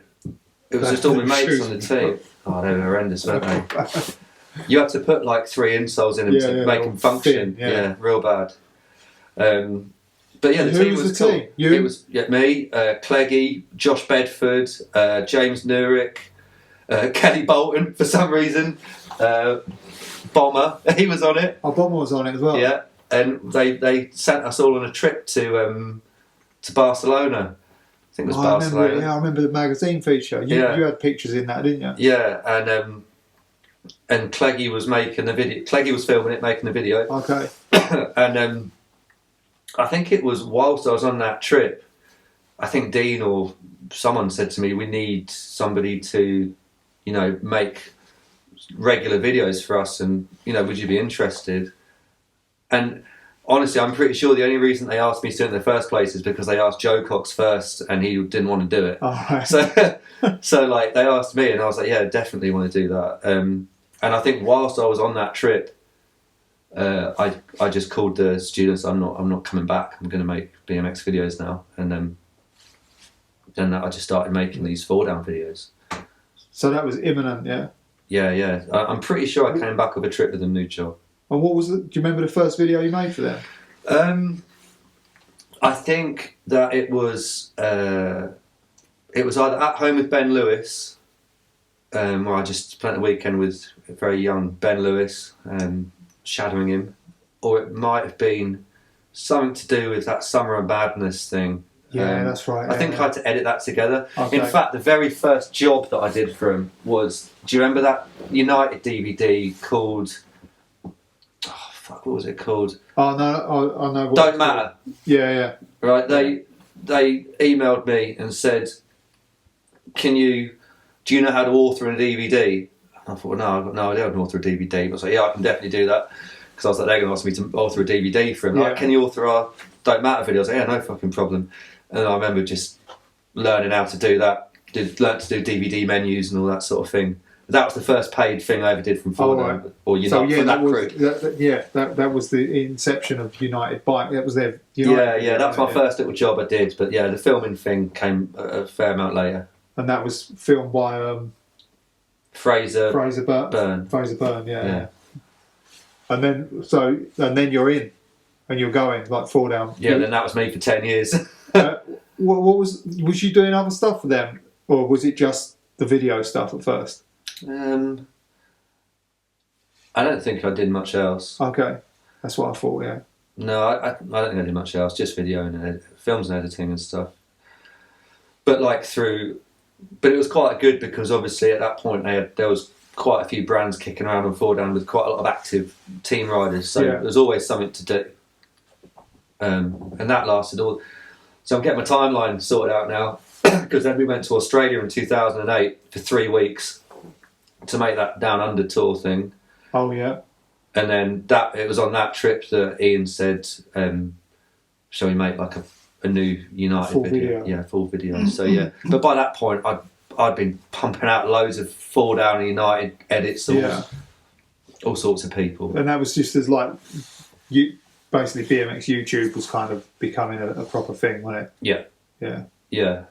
Or Vimeo, or whatever you put it. Yeah, it was Vimeo, but videos online were like becoming a. Yeah, I think it was starting to slowly become accepted by the riders that you could do something good, and it would be fine that it's just going on the internet rather than a hard copy thing. Yeah.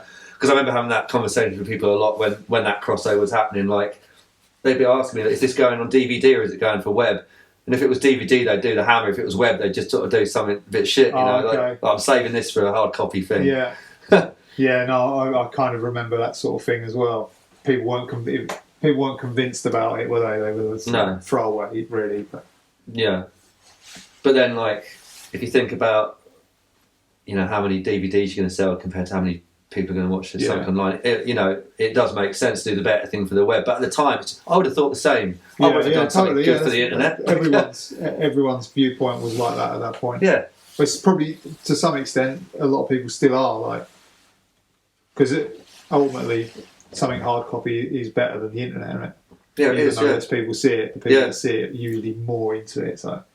Yeah, if you buy a DVD, it's because you want it. Yeah. And then, so you're fully on S&M at this point as well. Like, what was your obligations for riding for S&M? Was it just like nothing? You just had to ride? Yeah, I don't have any obligations. You had ads and stuff. I had to do an ad every now and again. Okay. Yeah, that was an obligation. At that point, I was quite active off my own back doing my own stuff. So I never really felt that. And also, it was I don't know what the pressures are on a sponsored rider now in terms of how much they got to post on their Instagram and all that shit. But obviously, I didn't have to do that. Yeah.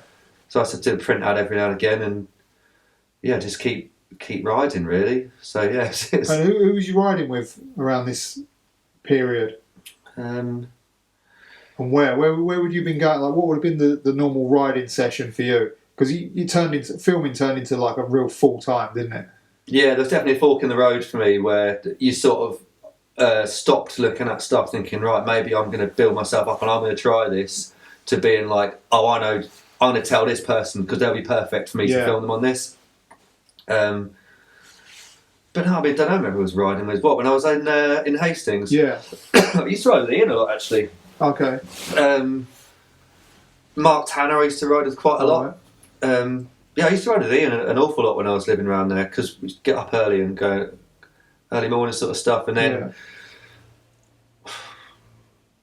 Still travelling around. I mean, obviously, I was travelling a lot when I was living in Hastings. I wasn't at home an awful lot, really, because we was all, so I was quite lucky. I was getting to ride with whoever I was filming. Yeah. And in the early days of it, you know, I'd often put you wouldn't start filming until whoever was filming. We'd have a bit of a ride together. Yeah, and I'd just grab the camera. Yeah.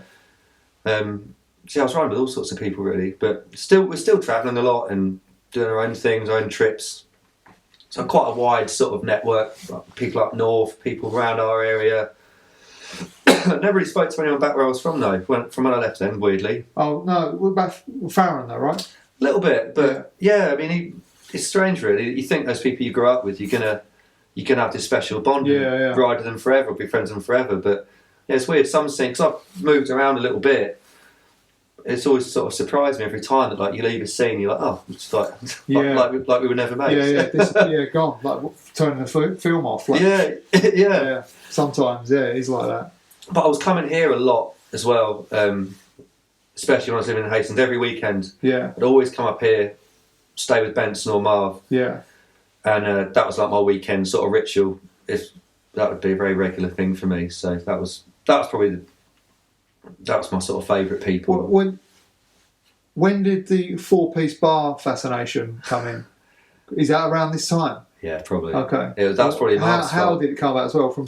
So you're saying you were slam bar guy at first, right? Yeah. And then it moved to what? Bob bars. Yeah. I mean, they were better for bar spins because they're smaller. Yeah, I just felt there was something about them because they're a bit flatter and a bit smaller. I felt they just fucking. That's what I have the same thing. Like a lower bar is better for a bar. It goes round quicker. Yeah, you can get over it as well. Get your shoulders over it. Okay, this is in line with the way I've always thought as well. Because I always thought power lights were good for bar spins. I think if you want to do a good bar spin, you've got to be like in a perfect box. Do you know what I mean? Yeah. Shoulders over there. You wait in the seat. So, what's the etiquette for the perfect bar spin? Well, I'm actually not qualified to talk about because I don't even spin them the right way. I spin my bars the wrong way. So for a start, I think you should spin them the opposite way to the way I do. Because you spin them both. Well, you can spin them the other way though. Yeah, I can, but my regular is an opposite for. Okay. So if you're doing a truck, you're going the long way around with the bar spin. So you're throwing it into your back foot. Yeah. Okay. So for a start, don't do that. Yeah. And but what so your ideal bar spin, because I know that you're known for the bar spin, is what? What in terms of technique? Yeah, technique and position. Right then. Well, yeah, like I said, I think the box. I don't like the hanging off the back ones. Okay. You've got to be in this box position, nice clamp, shoulders over the bars. This kind of a position when you throw them tends to sort of draw. You let go of them at about 90, just before 90. Yeah, just before. Then you adopt this position. Yeah. And then this hand's coming down, and you're catching it just before they get back to where they're supposed to be, just a fraction before.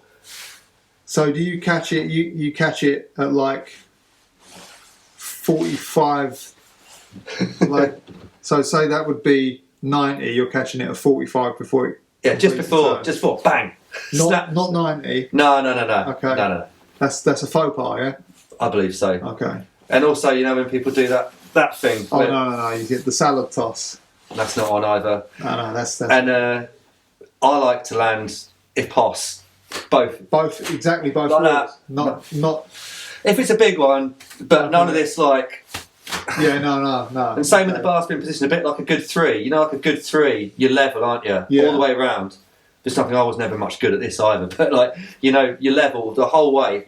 Same with the bar spin, I like it when the bike's horizontal, like that. That's when it looks best. Yeah, when it's horizontal. Or even, when you get a good truck driver photo and the front end's actually lower than the back end. Yeah. I'd say in a 360, I'd say the front end should be a little bit lower than the back. I think so. But sometimes they do look good flat. Yeah, I know what you're saying. Some amazing. Yeah, when you do that sort of tuck, that little pop in the middle. Yeah, good. I like that. I like that trick talk. Yeah. And so the bar thing you got, and that was it. You got into them 4-piece bars and you never went back, right? No, I guess not. I mean, I did move up to big bobs, but I cut them down to the exact same length as normal bobs to kind of mask it. Okay. But I just felt like don't know, I think as well, what I like about four-piece is that you're categorising yourself straight away as like... You're in the box, yeah. Yeah, I'm that sort of riding that I like. Yeah. Don't just talk to you about anything like no, that's what I think, yes, it's definitely... And I think a lot of it's probably that, just like that sort of, that look. I mean, if you riding trails or jumps with bikes like that, it looks shit, doesn't it? Yeah. It looks real bad. For the most part, I mean, sometimes you watch old videos and some people look really good on them. And what about the seat height for the bar spin? You mean like, what do I think's acceptable? Yeah, like, because, you know, remember when people were having slam seats and doing bar spins and it was just like... Well, yeah, because you've got the horrible side to side. The bike was always pointed up. Well, it's because basically, I think, if you sit down there, you're just catching yourself before you flip off the back, aren't you? Yeah, that's right, yeah. I mean, I like clamping just above the knee. Just above the knee, yeah. Because you get a solid clamp then. The bike don't move at all. You can do whatever you want with your hands if you've got the seat up there. So that's what I think the bike looks a bit better when the seat's actually a bit lower than that. But I think for a perfect bar spin, you've got to sacrifice. You've got to go up a touch. Yeah, you've got to go up a touch, yeah. So, same, what about the suicide? Because I know you're a bit of a suicide guy. Same thing. Same exact technique. Exactly the same, but the bars I don't know why I even got into them, because I don't even really like them that much. I think they were cool, yeah. I can't remember. I think that's probably something from the old Els Bells kind of stuff, like suicide bar spins and all that sort of thing. Or maybe like, there was definitely an influence in there, because none of the street riders modern street riders that I like did that sort of shit. It just feels good, I think. No, I think it looks good, yeah. And it's nobody does it as well. So but it's the same. Distinct. Same technique as the bar, exactly, really. Exactly the same, just the bars. Still in that same shoulders over the grips. But yeah. Nice. And did you ever do any filming for Ride? I might have filmed. I think I filmed a fit Ride to Glory once or something. I thought you filmed a Ride to Glory, Yeah. but I wasn't 100% sure. Yeah, I think it's when I first met Marv. Was filming him on a fit Ride to Glory. Marv was on a Ride to Glory. Yeah, that's fucking insane. So Benson must have been on it. Or was he shooting photos? No, he was on it. I don't know if he was double duties on that one, maybe. But Marv was definitely on. Dakota Roast was on it. Who else? Scott Ditchburn, I reckon. Bengo, maybe. I don't fucking remember. Okay. It was a long time ago. It was a good one, though. I remember it was a good one. I remember I met Marv on that one because he tried immediately bullying me. You'd not met him before? Not before that Ride to Glory, no. That's fucking crazy, huh? Yeah, but it's sort of like you're always hovering in similar circles, but never got a chance to. I had that with a few people. Like, in the big scheme of things, I only met Joe Cox fairly recently, which is mad, really. I lived with his brother for years. Yeah, that is mad. But it's just like, ships in the night. Yeah, totally. How many times have you been mistaken for Joe Cox? I've had a lot of free pints for voices. I'll tell you that. I get mistaken for him all the time. I used to. I remember, I'd go on some trip to America to go and film somewhere. I remember the story I'm going to talk about is I had to film Ryan Metro for the United video, and he just decided not to book any time off work for my stay. So every day just doing nothing. And so I just befriended whoever he was riding with. We was going riding with him. We had a great time. A whole week of riding together. They put me on their blog, proper like, all right. I get home, look at that. Got amazed to meet Joe Cox. And I was like, I don't even fucking week. It happened all the time. But yeah, I've had a lot of pints for that, a lot of pats on the back. Yeah, I've been there for a few of them, yeah. It's funny, isn't it? Yeah, it's good, yeah. I like the way you just go along with it. Yeah, I did start going along with it. Yeah, no, it's nothing. Yeah. No worries. Yeah, it just became easy that way. But I remember it was frustrating because, he was a fucking legendary guy. Obviously, this is why this has happened. I was like, I've made 60 videos this year. Yeah. He's made 2 of the fuckers. I'm still getting mistaken for Joe Cox. Yeah, I don't know if it would. I'm sure it still would happen now. I'm sure some people still think I was in. Yeah. I'll take it though. You could be mistaken for someone worse, couldn't you? Yeah, I don't think I've ever met him. Yeah, not that I know of anyway. And then where do we go from there? You film This Is United. Yeah. Is that the next step? I feel like we've bounced around a little bit. Yeah, it's all right. We can go back and forward. I started filming This Is United in. Like I said, that Australia trip was 2008. and it was in February, and I think later that year we started filming it. What was the Australian? Who was on that? It was Corey and Nathan, and that was the first time I've met Corey on that one. Okay. And we didn't get on at all. We hated each other. Well, he hated me, so I just disliked him back out of principle. And then we had Kai and Leo on it, and then I think Ryan Metro was on it. Can't remember who else. Maybe that was it. Geoff Slattery, maybe. I think maybe that was before he was even on it. Oh, okay. But we were there for 3 weeks, and that was the first time I'd been out of Europe, and now I was just 3 weeks in Australia. Bosh. I remember it being like, fucking hell, this is crazy. What am I doing here for 3 weeks? But yeah, it was good. Did loads of shop visits and signings and all that kind of stuff. Yeah, I remember the video. Yeah, you went to that like skate park where Kai jumps over he almost jumps over one of the like minis or something, don't you? Into the grass bank or something. Yeah, it was good. But yeah, I remember Corey didn't like me because I was quite starstruck because it was like Corey from Wide Awake Nightmare. Yeah, and that was one of my first big sort of filming gigs with him. And so I was just always listening to music in one ear just to kind of get me going. But no, so I'd be like sat in some bowl or whatever waiting, and Corey would just be going like, Coxie! Coxie! I'd just be like just jamming out. What do you want? And I remember him just being like, because he's like at that point like a veteran professional rider, and he's like, what's this joker doing listening to music? And I'm but yeah, we learned to love each other in the end. Right, good. So yeah, then you film. Can you remember like what that was like? This Is United. Like what was the what had you been given? Like what was the time frame? Like was there a budget? Like was there an idea of where you was going? Like or was it just made up as they went along? Because I think it was a big budget video for the time. Or at the time, I don't think that there were people going to that many countries. Yeah, and especially that just that many times. It wasn't just like one cool trip somewhere. Yeah. It was like multiple cool trips. But I was never really that involved in like the production of that video, like the managing of it. Like it would just be, I'd just get like a ticket in the inbox, an e-ticket for a plane. Like, I'm going to California again, or I'm going to Africa, or whatever. So I remember it being like an exciting time, but it felt like it was a big budget.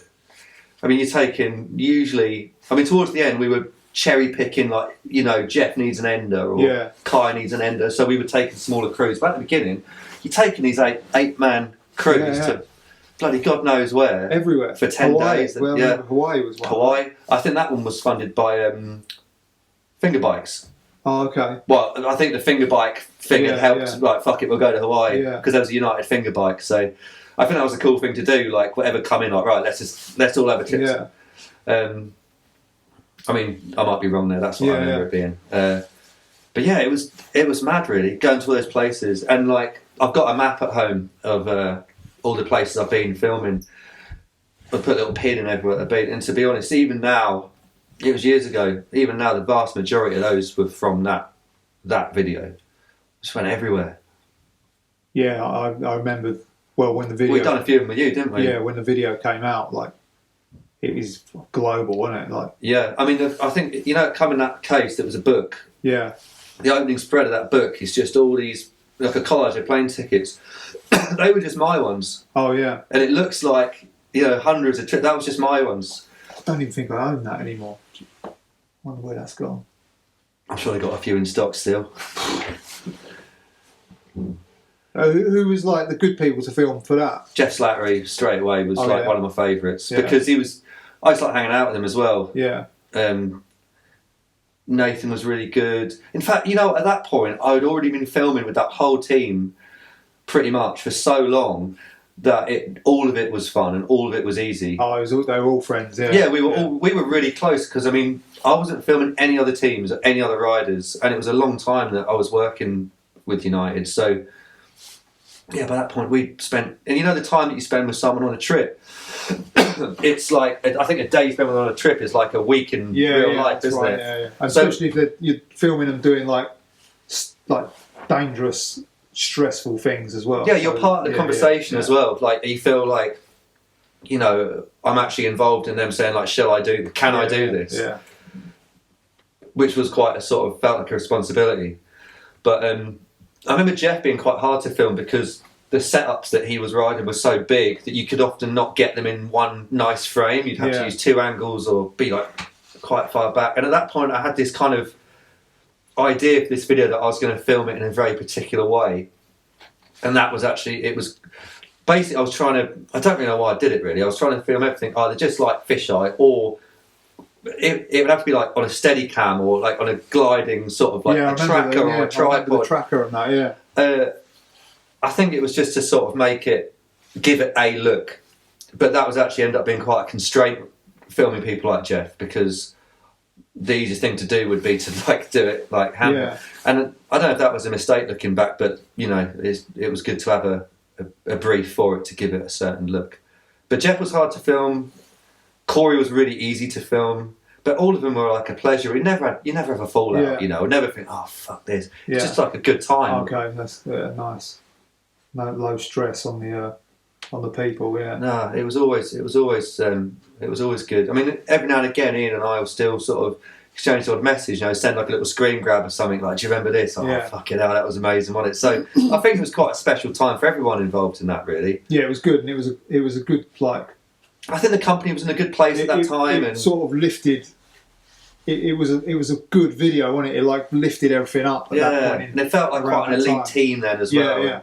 Yeah, it was a big deal, and it came out well. Like, expectations were probably quite high for that video, and it delivered. So that's quite. And also, like, the brief for that video was like, I knew that Ian loved Lakai videos, girl skateboard videos, those kind of the chocolate stuff, Ty Evans work. And so that's always, in fact, a lot of time when I was pissing Corey if I listened to music, it was normally listening to music from those videos to try and keep me in that kind of... Get you in the vibe. Yeah, because they always had this kind of high production value, and it was like, they didn't really have that kind of dirty edge to them. It was always like good, like high, like, you know, it's an elevated sort of... And so that was his kind of brief, like, let's try and make something like... I mean, I don't think he even told me in words. He was just, oh, James, what's this? So like, what's this? And I was like, okay, I get the kind of vibe what we're going for here. And it was interesting to work like that, you know, to sort of, okay, I'm going to try and make something that feels like a BMX equivalent of this kind of work. Yeah. How long was that? 2 years or something? Yeah, about that. It was about 2 years. I would guess it would have been about that. Yeah, just completely consumed by it for 2 years. And then, like, it won a Nora Cup, right? Yeah, it got the Video of the Year one, and Corey got Video Part of the Year as well. And how was that? What? Did you went? Yeah. Got to go in. So that would have been Interbike. 2011, I think, or 2010, one of the two. Yeah, it would have been one of the two. Yeah. Yeah, I mean. Premiered in London as well, didn't they? Remember? Yeah, it was wicked premiere, wasn't it? Really good. London Bridge. But so they said, I mean, we were going to Interbike every year anyway, and they, you know, obviously because our video was up, you know, we're going to go to that obviously, and you know, we get these special passes, we get you some free drinks, and picked up in a posh car and all this. I was like, fucking hell, this is all right. And I thought, like, you know, we'd have a chance. I think we got a chance with this, you know, like. Can you remember who else was in there? Yeah, so. Another video that was in it was a documentary about Matt Hoffman. Like, I know. And when Fudger, kind of, I don't know, we sort of met him at the door or whatever, and he took me aside. He was just like, you know, that United video you'd done was really good, and if it wasn't for that Matt Hoffman video, I think you would have had it. And I was just like, all right, we didn't get it. And so I just set about drinking then. I was like, I'm not going to have to go on a stage or do anything. So I just started drinking, and you can smoke anywhere you want in Vegas, except for in this one place where they were doing the Nora Cup. And I'd found that, like, I could lie under the stage and just smoke, like, under the stage, and I could just totally get away with it. So I was using this band that I'd been given, and I was just too drunk, basically, and I was just lying on this stage smoking these ciggies, and I can hear they're doing the thing for the Video of the Year. And I'm like, oh, we haven't fucking won it here, it doesn't matter. And then I heard, like, This Is United, so I had to, like, come, like, just sliding out from under the stage. I went up onto and because I was under the stage already, I was the first person up there, just like a sort of, I don't know why I did it, it's knee-jerk reaction. Oh, it's me, I've got to get up there. Instinct. Yes, I'm up there and like kind of got to the mic and I just sort of stopped and sort of like sort of feedback. I'm looking like, fuck me, there's a lot of people here. And I've just frozen like a deer in the headlights. And I remember I just went,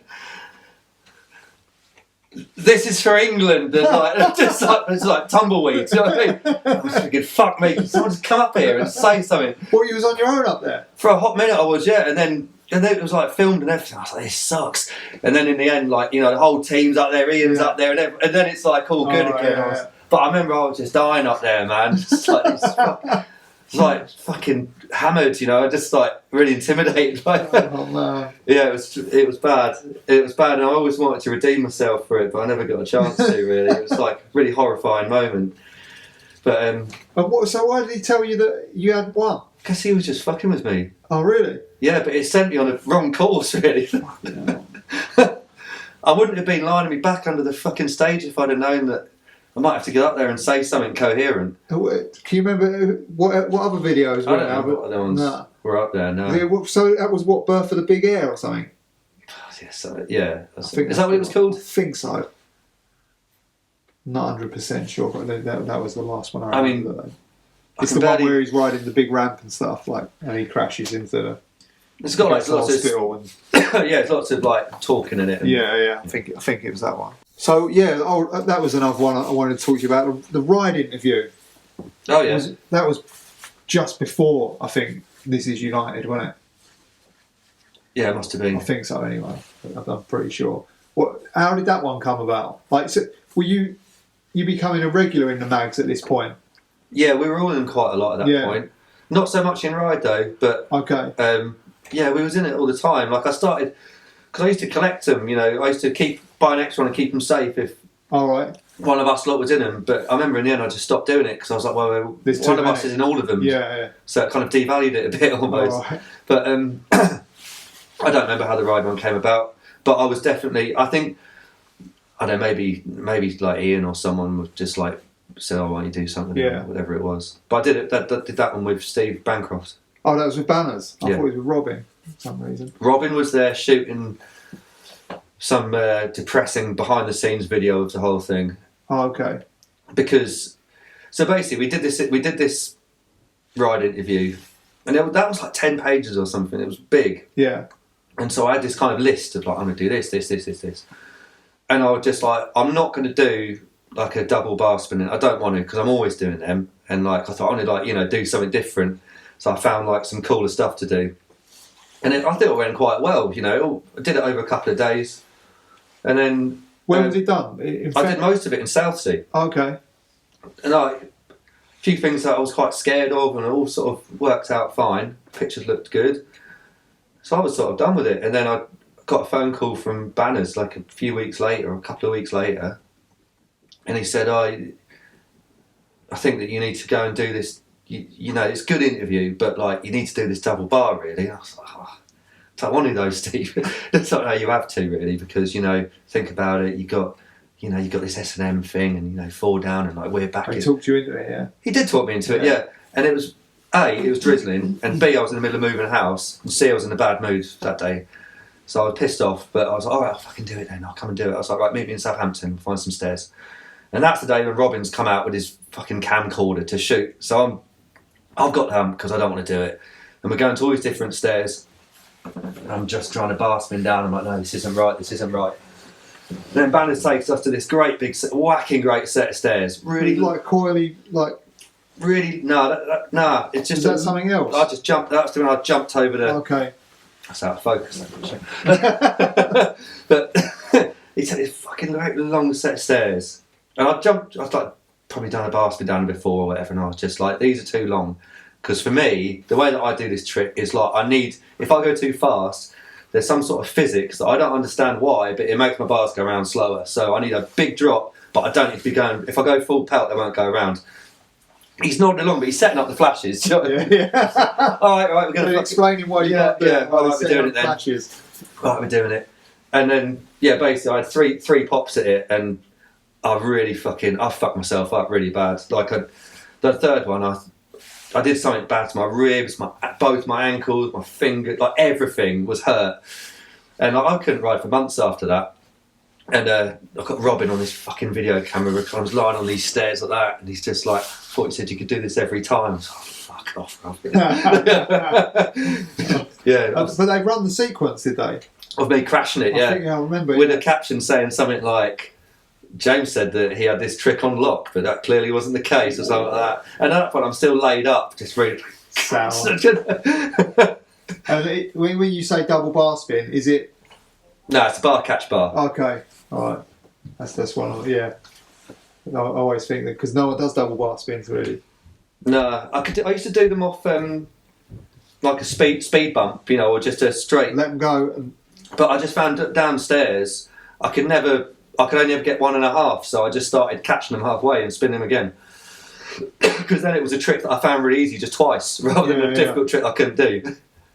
I think a double looks much better though. Doubles gnarly as fuck. Yeah, it's a way crazier no trick. one does them now, do they? But as far as I know, I've not seen anyone really do them like. That's what they call a double bar spin. Is catch is a 1-to-1 or something. You're right. That's not a double. Is that a 1-to-1 or is a 1-to-1? I thought a 1-to-1 was when you go like that and then back again. Yeah. Okay.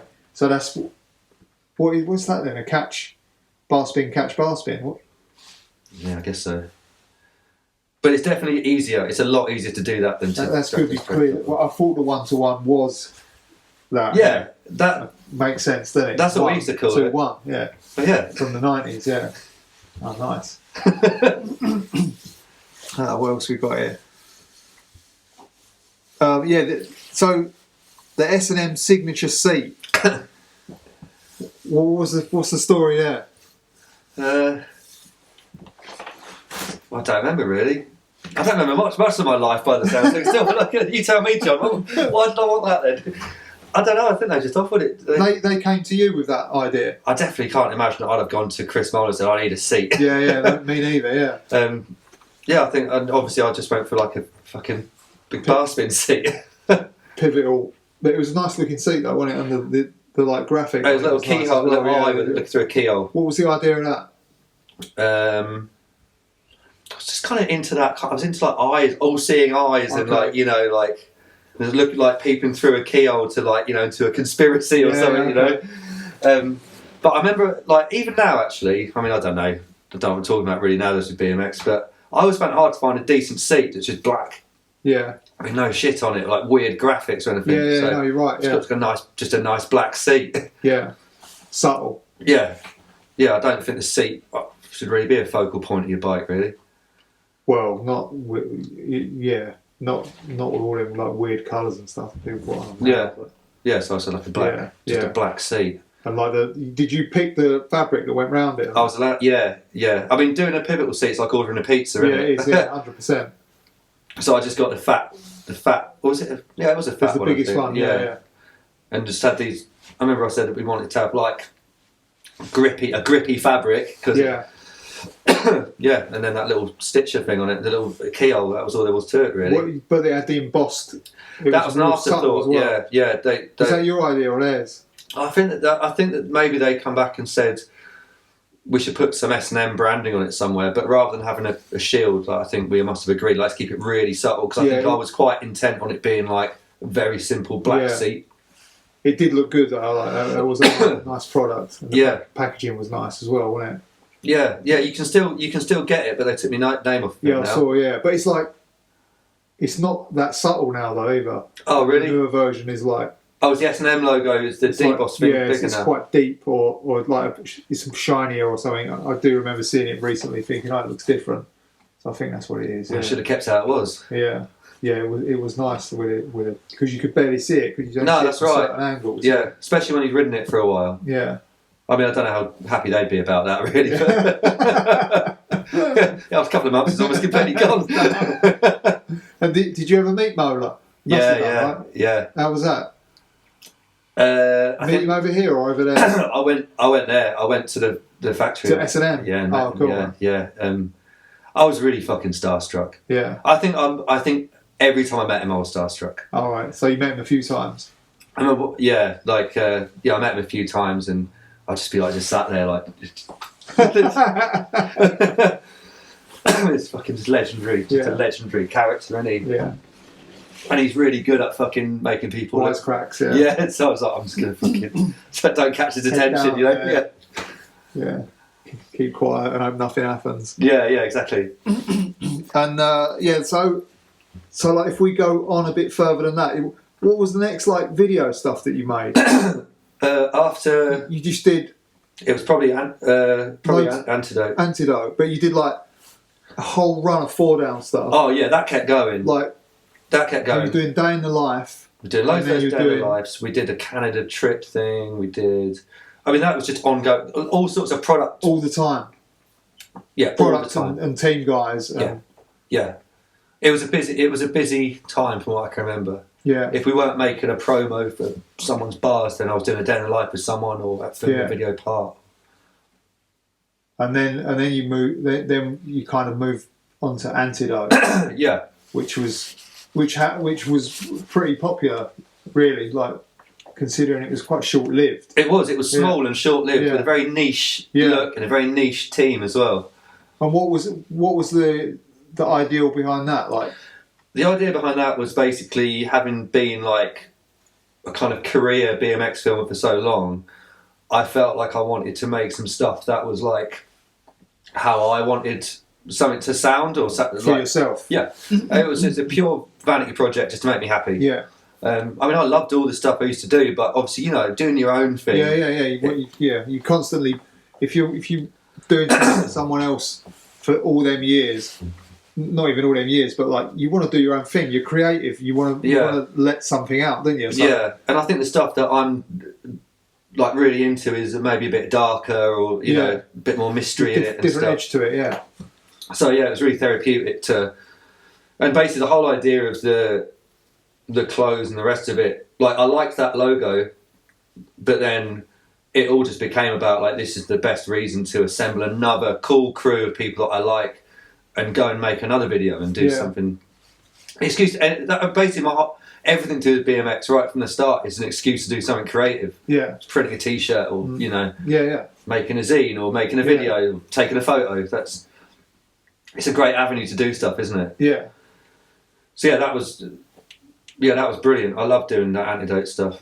I absolutely loved all of it. And I also, having done it before with Retribution and learning some lessons and things, and also being older, a bit wiser, I felt like everything to do was just a bit closer to. I don't cringe so hard when I look at that stuff, you know. Yeah, no, I remember the videos being cool as well. Look, was the video just an online thing, or did you DVD it? I did do DVDs, but they were like right back to my sort of roots again, like duplicated at home. Okay. And printed out my own sleeves. Oh, I completely took it back. Yeah. And how did you come up with like that logo and the name? Like was the name like it's an antidote to the stuff that you didn't really like in BMX? Yeah, that's exactly what it was. What I thought. That's exactly what it was. Yeah. Okay. And then the logo is an old symbol used in alchemy for arsenic. All right. Which I thought was quite a nice parallel, what with it being an antidote and a poison for the logo. And also that logo just had a look to it that I really liked, especially when we printed it big on a T-shirt and you'd see someone wearing it, you'd be like, what the fuck is that? It looked old, didn't it? It did. It looked like an old. I think there's a lot of power in these old symbols. Yeah. You know, and it's really nice to kind of inherit some of it, like, you know, adopt some every now and again. Yeah, of course. But yeah, I love that logo. It's a good thing to just scrawl on stuff and scratch on things. And then was there like a double triangle in there somewhere as well? Yeah, it was like So was that the actual A? It was like the top triangle was upside down, and the bottom triangle was open ended, like almost an A. Yeah. And it's basically it's pretty similar to the alchemy version of it. It's just a touch more style. I think I rounded off a couple of edges or something, but it's pretty true to the original one. And what was the product range? Well, again, right back to square one. Just started with T-shirts, but nicer T-shirts. Yeah. And then we did a bunch of hats. But again, it was also a lot raw again. Like I was sewing my own labels onto the caps and the beanies. Sorry. There's a lot more to DIY, like some of the t-shirts and like crew necks and things. I'd like bleach them, like do tie-dye stuff with them and just do one-offs and things. And every t-shirt, I mean, I didn't end up doing this all the way through because I was selling too many, but I used to always draw a little picture and write a little letter, and everything would come with it out with. Yeah. Okay, cool. Yeah. But yeah, I ended up doing some more windbreaker jacket, coach jackets sort of thing, so a bit more lines, a bit more like this one. I think that was about it, really. It was a really simple range of stuff. Often if someone... Did you do pin badges? Oh yeah, we always did pin badges. Okay, I always did little packs of pin badges. Yeah. I've always liked a pin badge. But normally it would be like someone off the team would say, I want a cap like this, so I'll do that then, you know. I'd ask people what they wanted. Who was the team? Alright, so it was Sandy, Marv, Leo McKenna was on it for a bit. He's from Strange Ways kind of crew. Okay.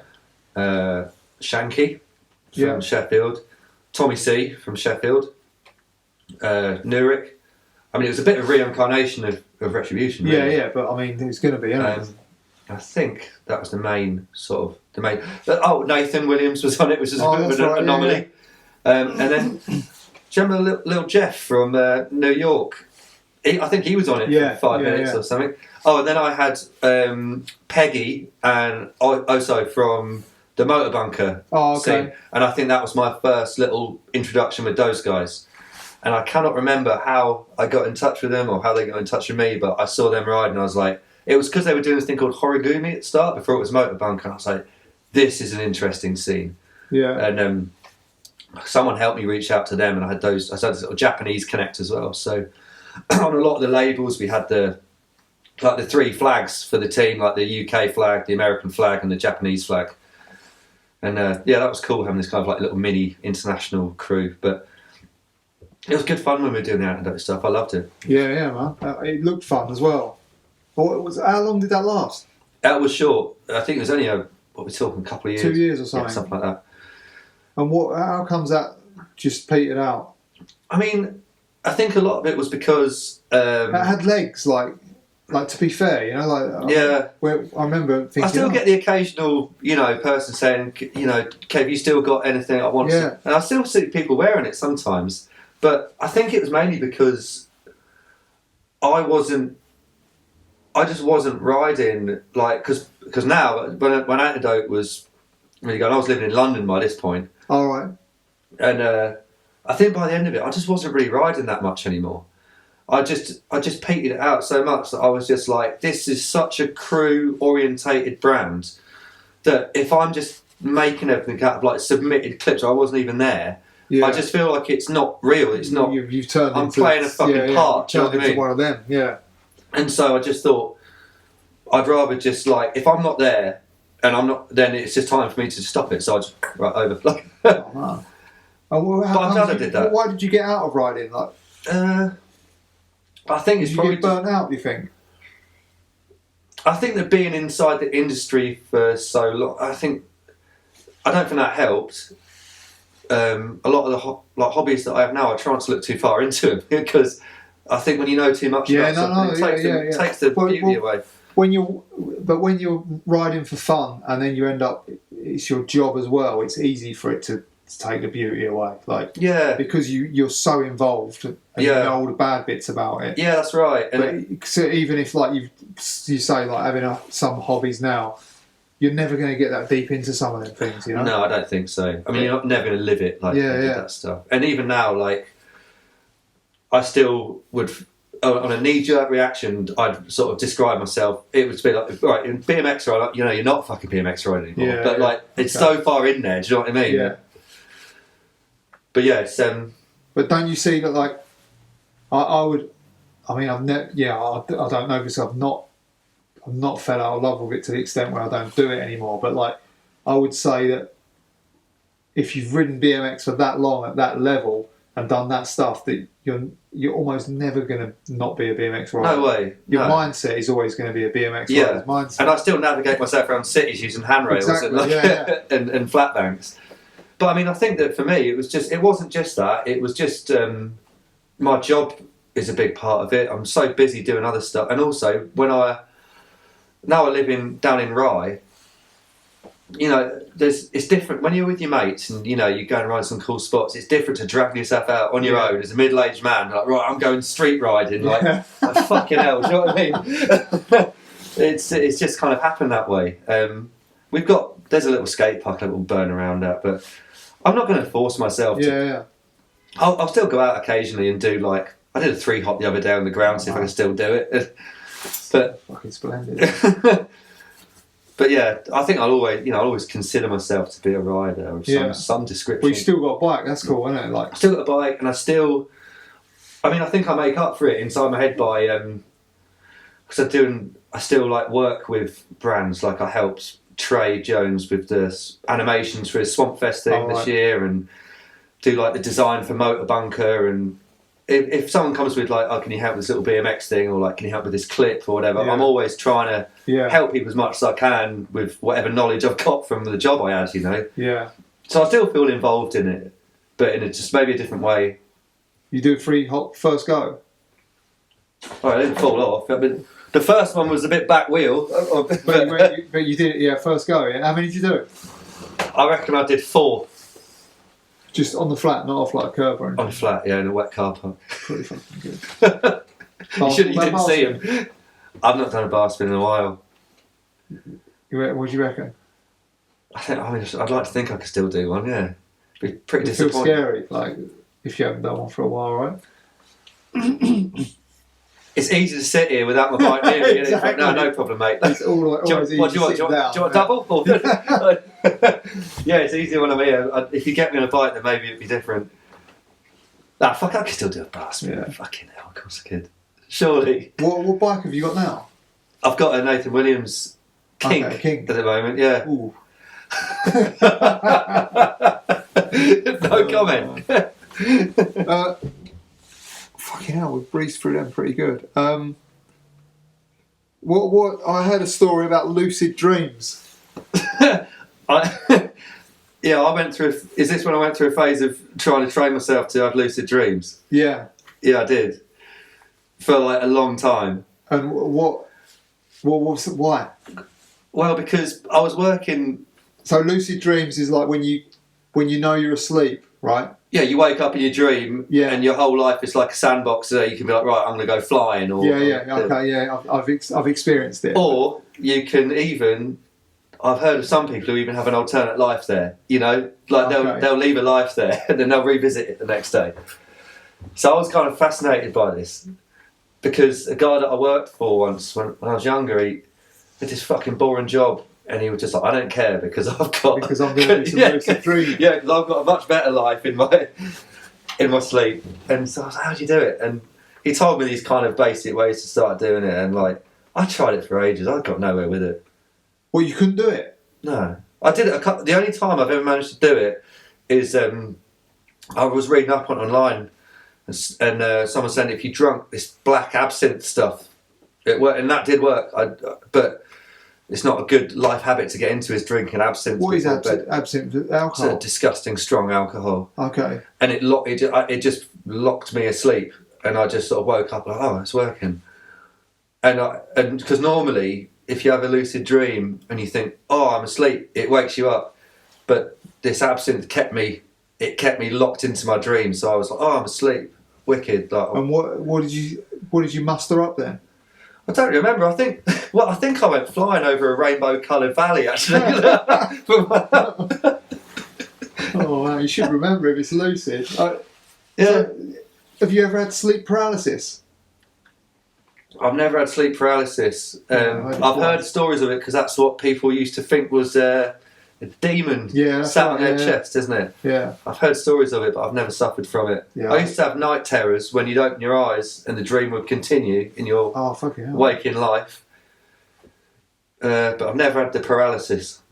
I've had it twice, yeah. The paralysis? Yeah. Was it terrifying? Yeah. Did it feel like something sat on your chest?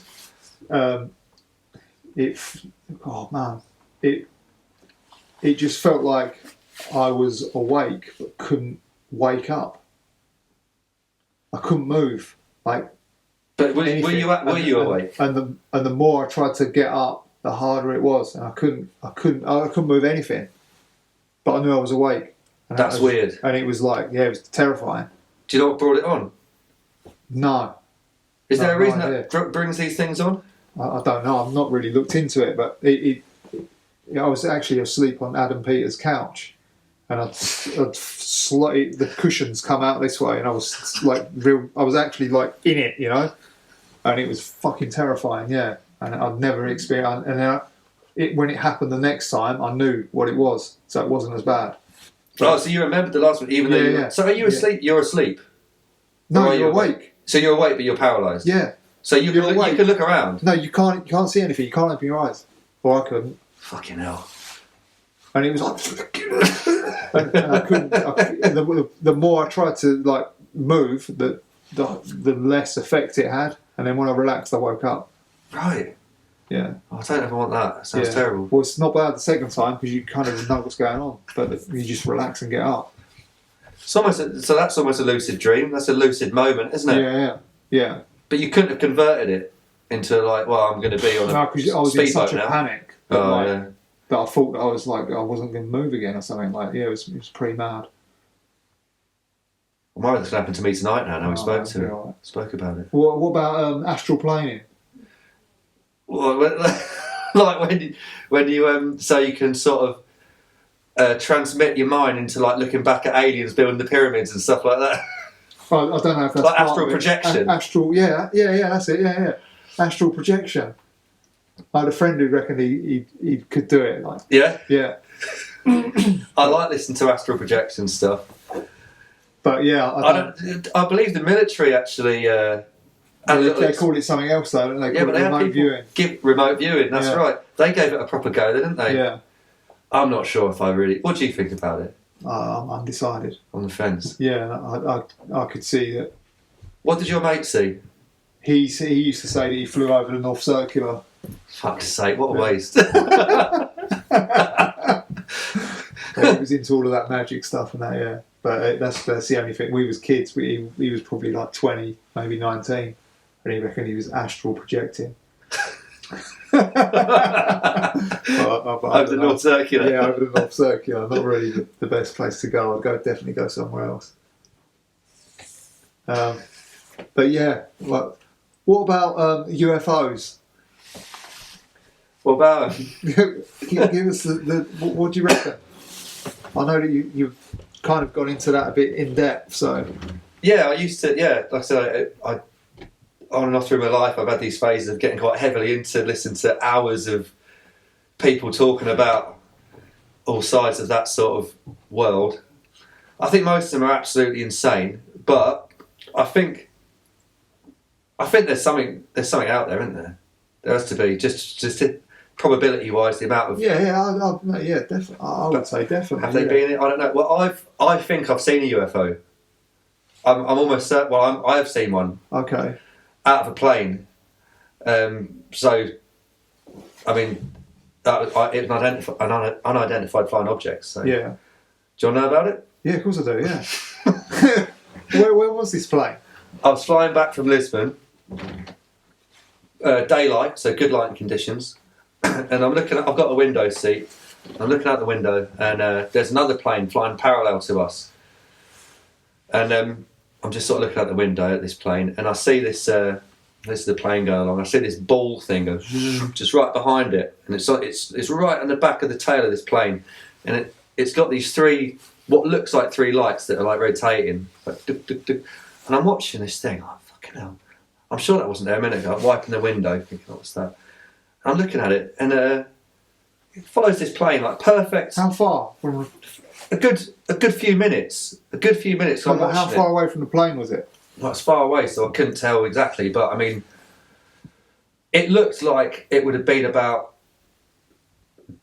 under 10 feet back from its tail. Oh, so really close. Really close, but it's quite small. And then I'm looking at it, and I said to the person we looked at, look at this, and we're both looking at it. And, what's that? And as we're looking at it, it just suddenly went fuck off, just straight up, really fast, and it was gone. And we both saw it, and it was such a weird thing that we didn't even speak about it. Like, what do you say? Do you know what I mean? Like, yeah. Just sort of sat there in silence. Like, fucking hell. And when was this? Good few. It was probably about 7 years ago or something. Okay, so recent, really. Yeah, I suppose so. Yeah, I mean, I was a full grown up when I saw it. But I've said that I'm sure that was something weird. The thing is, though, right? If there was loads of them about, you think you'd get better footage of them, wouldn't you? Yeah, that is. There's not a lot of great footage of them.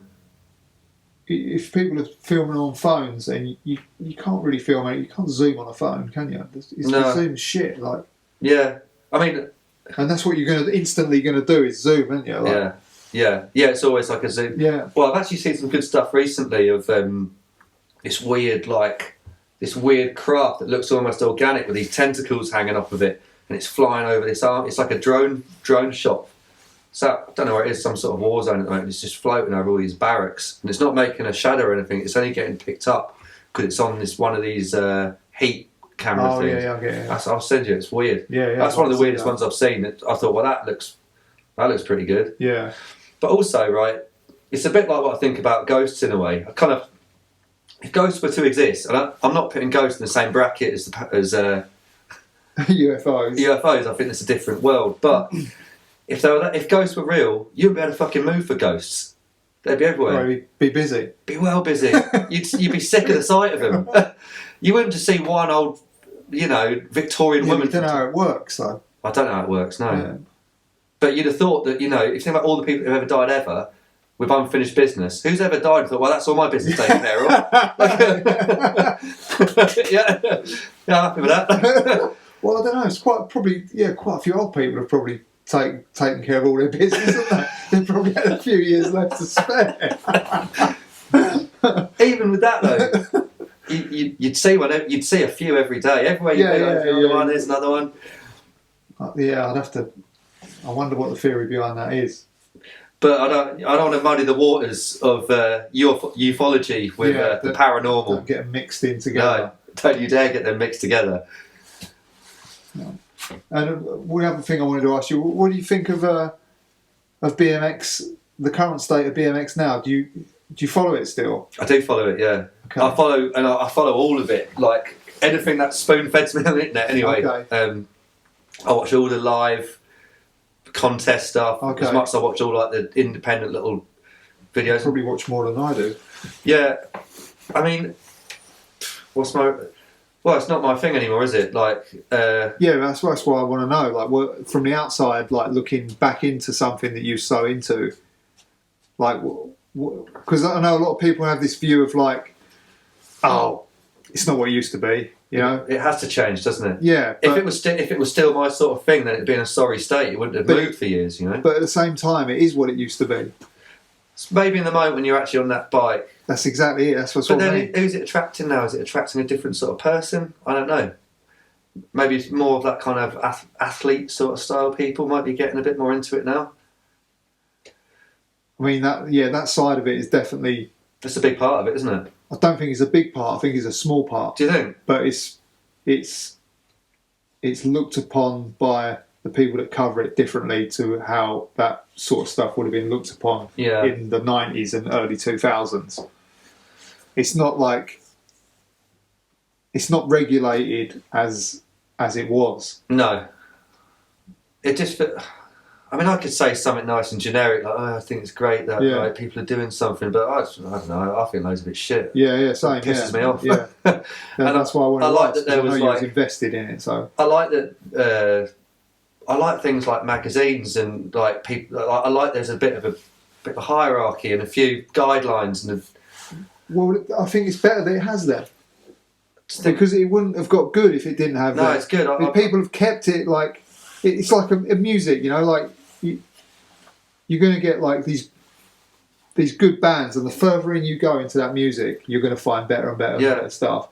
Whereas, like, you can just look at a pop band and be like, "Oh, well, we're just going to stay here." And if everyone's self-publishing, then you got no editor to say you're not, say not yet for you, right? A bit more of this, build, show a nice accurate. I don't know. Sometimes I don't know if like it's just. Just because it looks different and like I don't understand the music I listen to anymore or whatever. But I mean, I've met like we were talking about those infamous Like there's loads of really good stuff. Yeah, that's exactly it. Like there's still a ton of good and shit. It's not a million miles away from the stuff that we love, and also a lot of my lot they're still riding. There's a lot of healthy stuff going out there. Yeah. I think the things that have changed, right? Yeah, it might not be my thing, but if it had happened back then, I wouldn't have been into it either. Yeah. But things always evolve, they. Yeah, I think you got to. I think look how good them videos like the Sandy's video that he put out and the Newrick's new video, like that style of riding is so specific, right? It's so really purist sort of stuff, isn't it? And it's like it's progressed so far to that point. Yeah. And then you've got like someone doing like a double whip off of a roof, which they also consider street riding, but it's not really, is it? No, I don't think it has that same focus on finesse. That's not like a grounded piece of like creativity of those guys when they're doing that. They're like jumping a gap and grinding like a letterbox almost, like sniffing a letterbox or something. Like totally dangerous and totally precise. And like stuff that you wouldn't even notice you could ride. I think that to me that's the classiest. Same.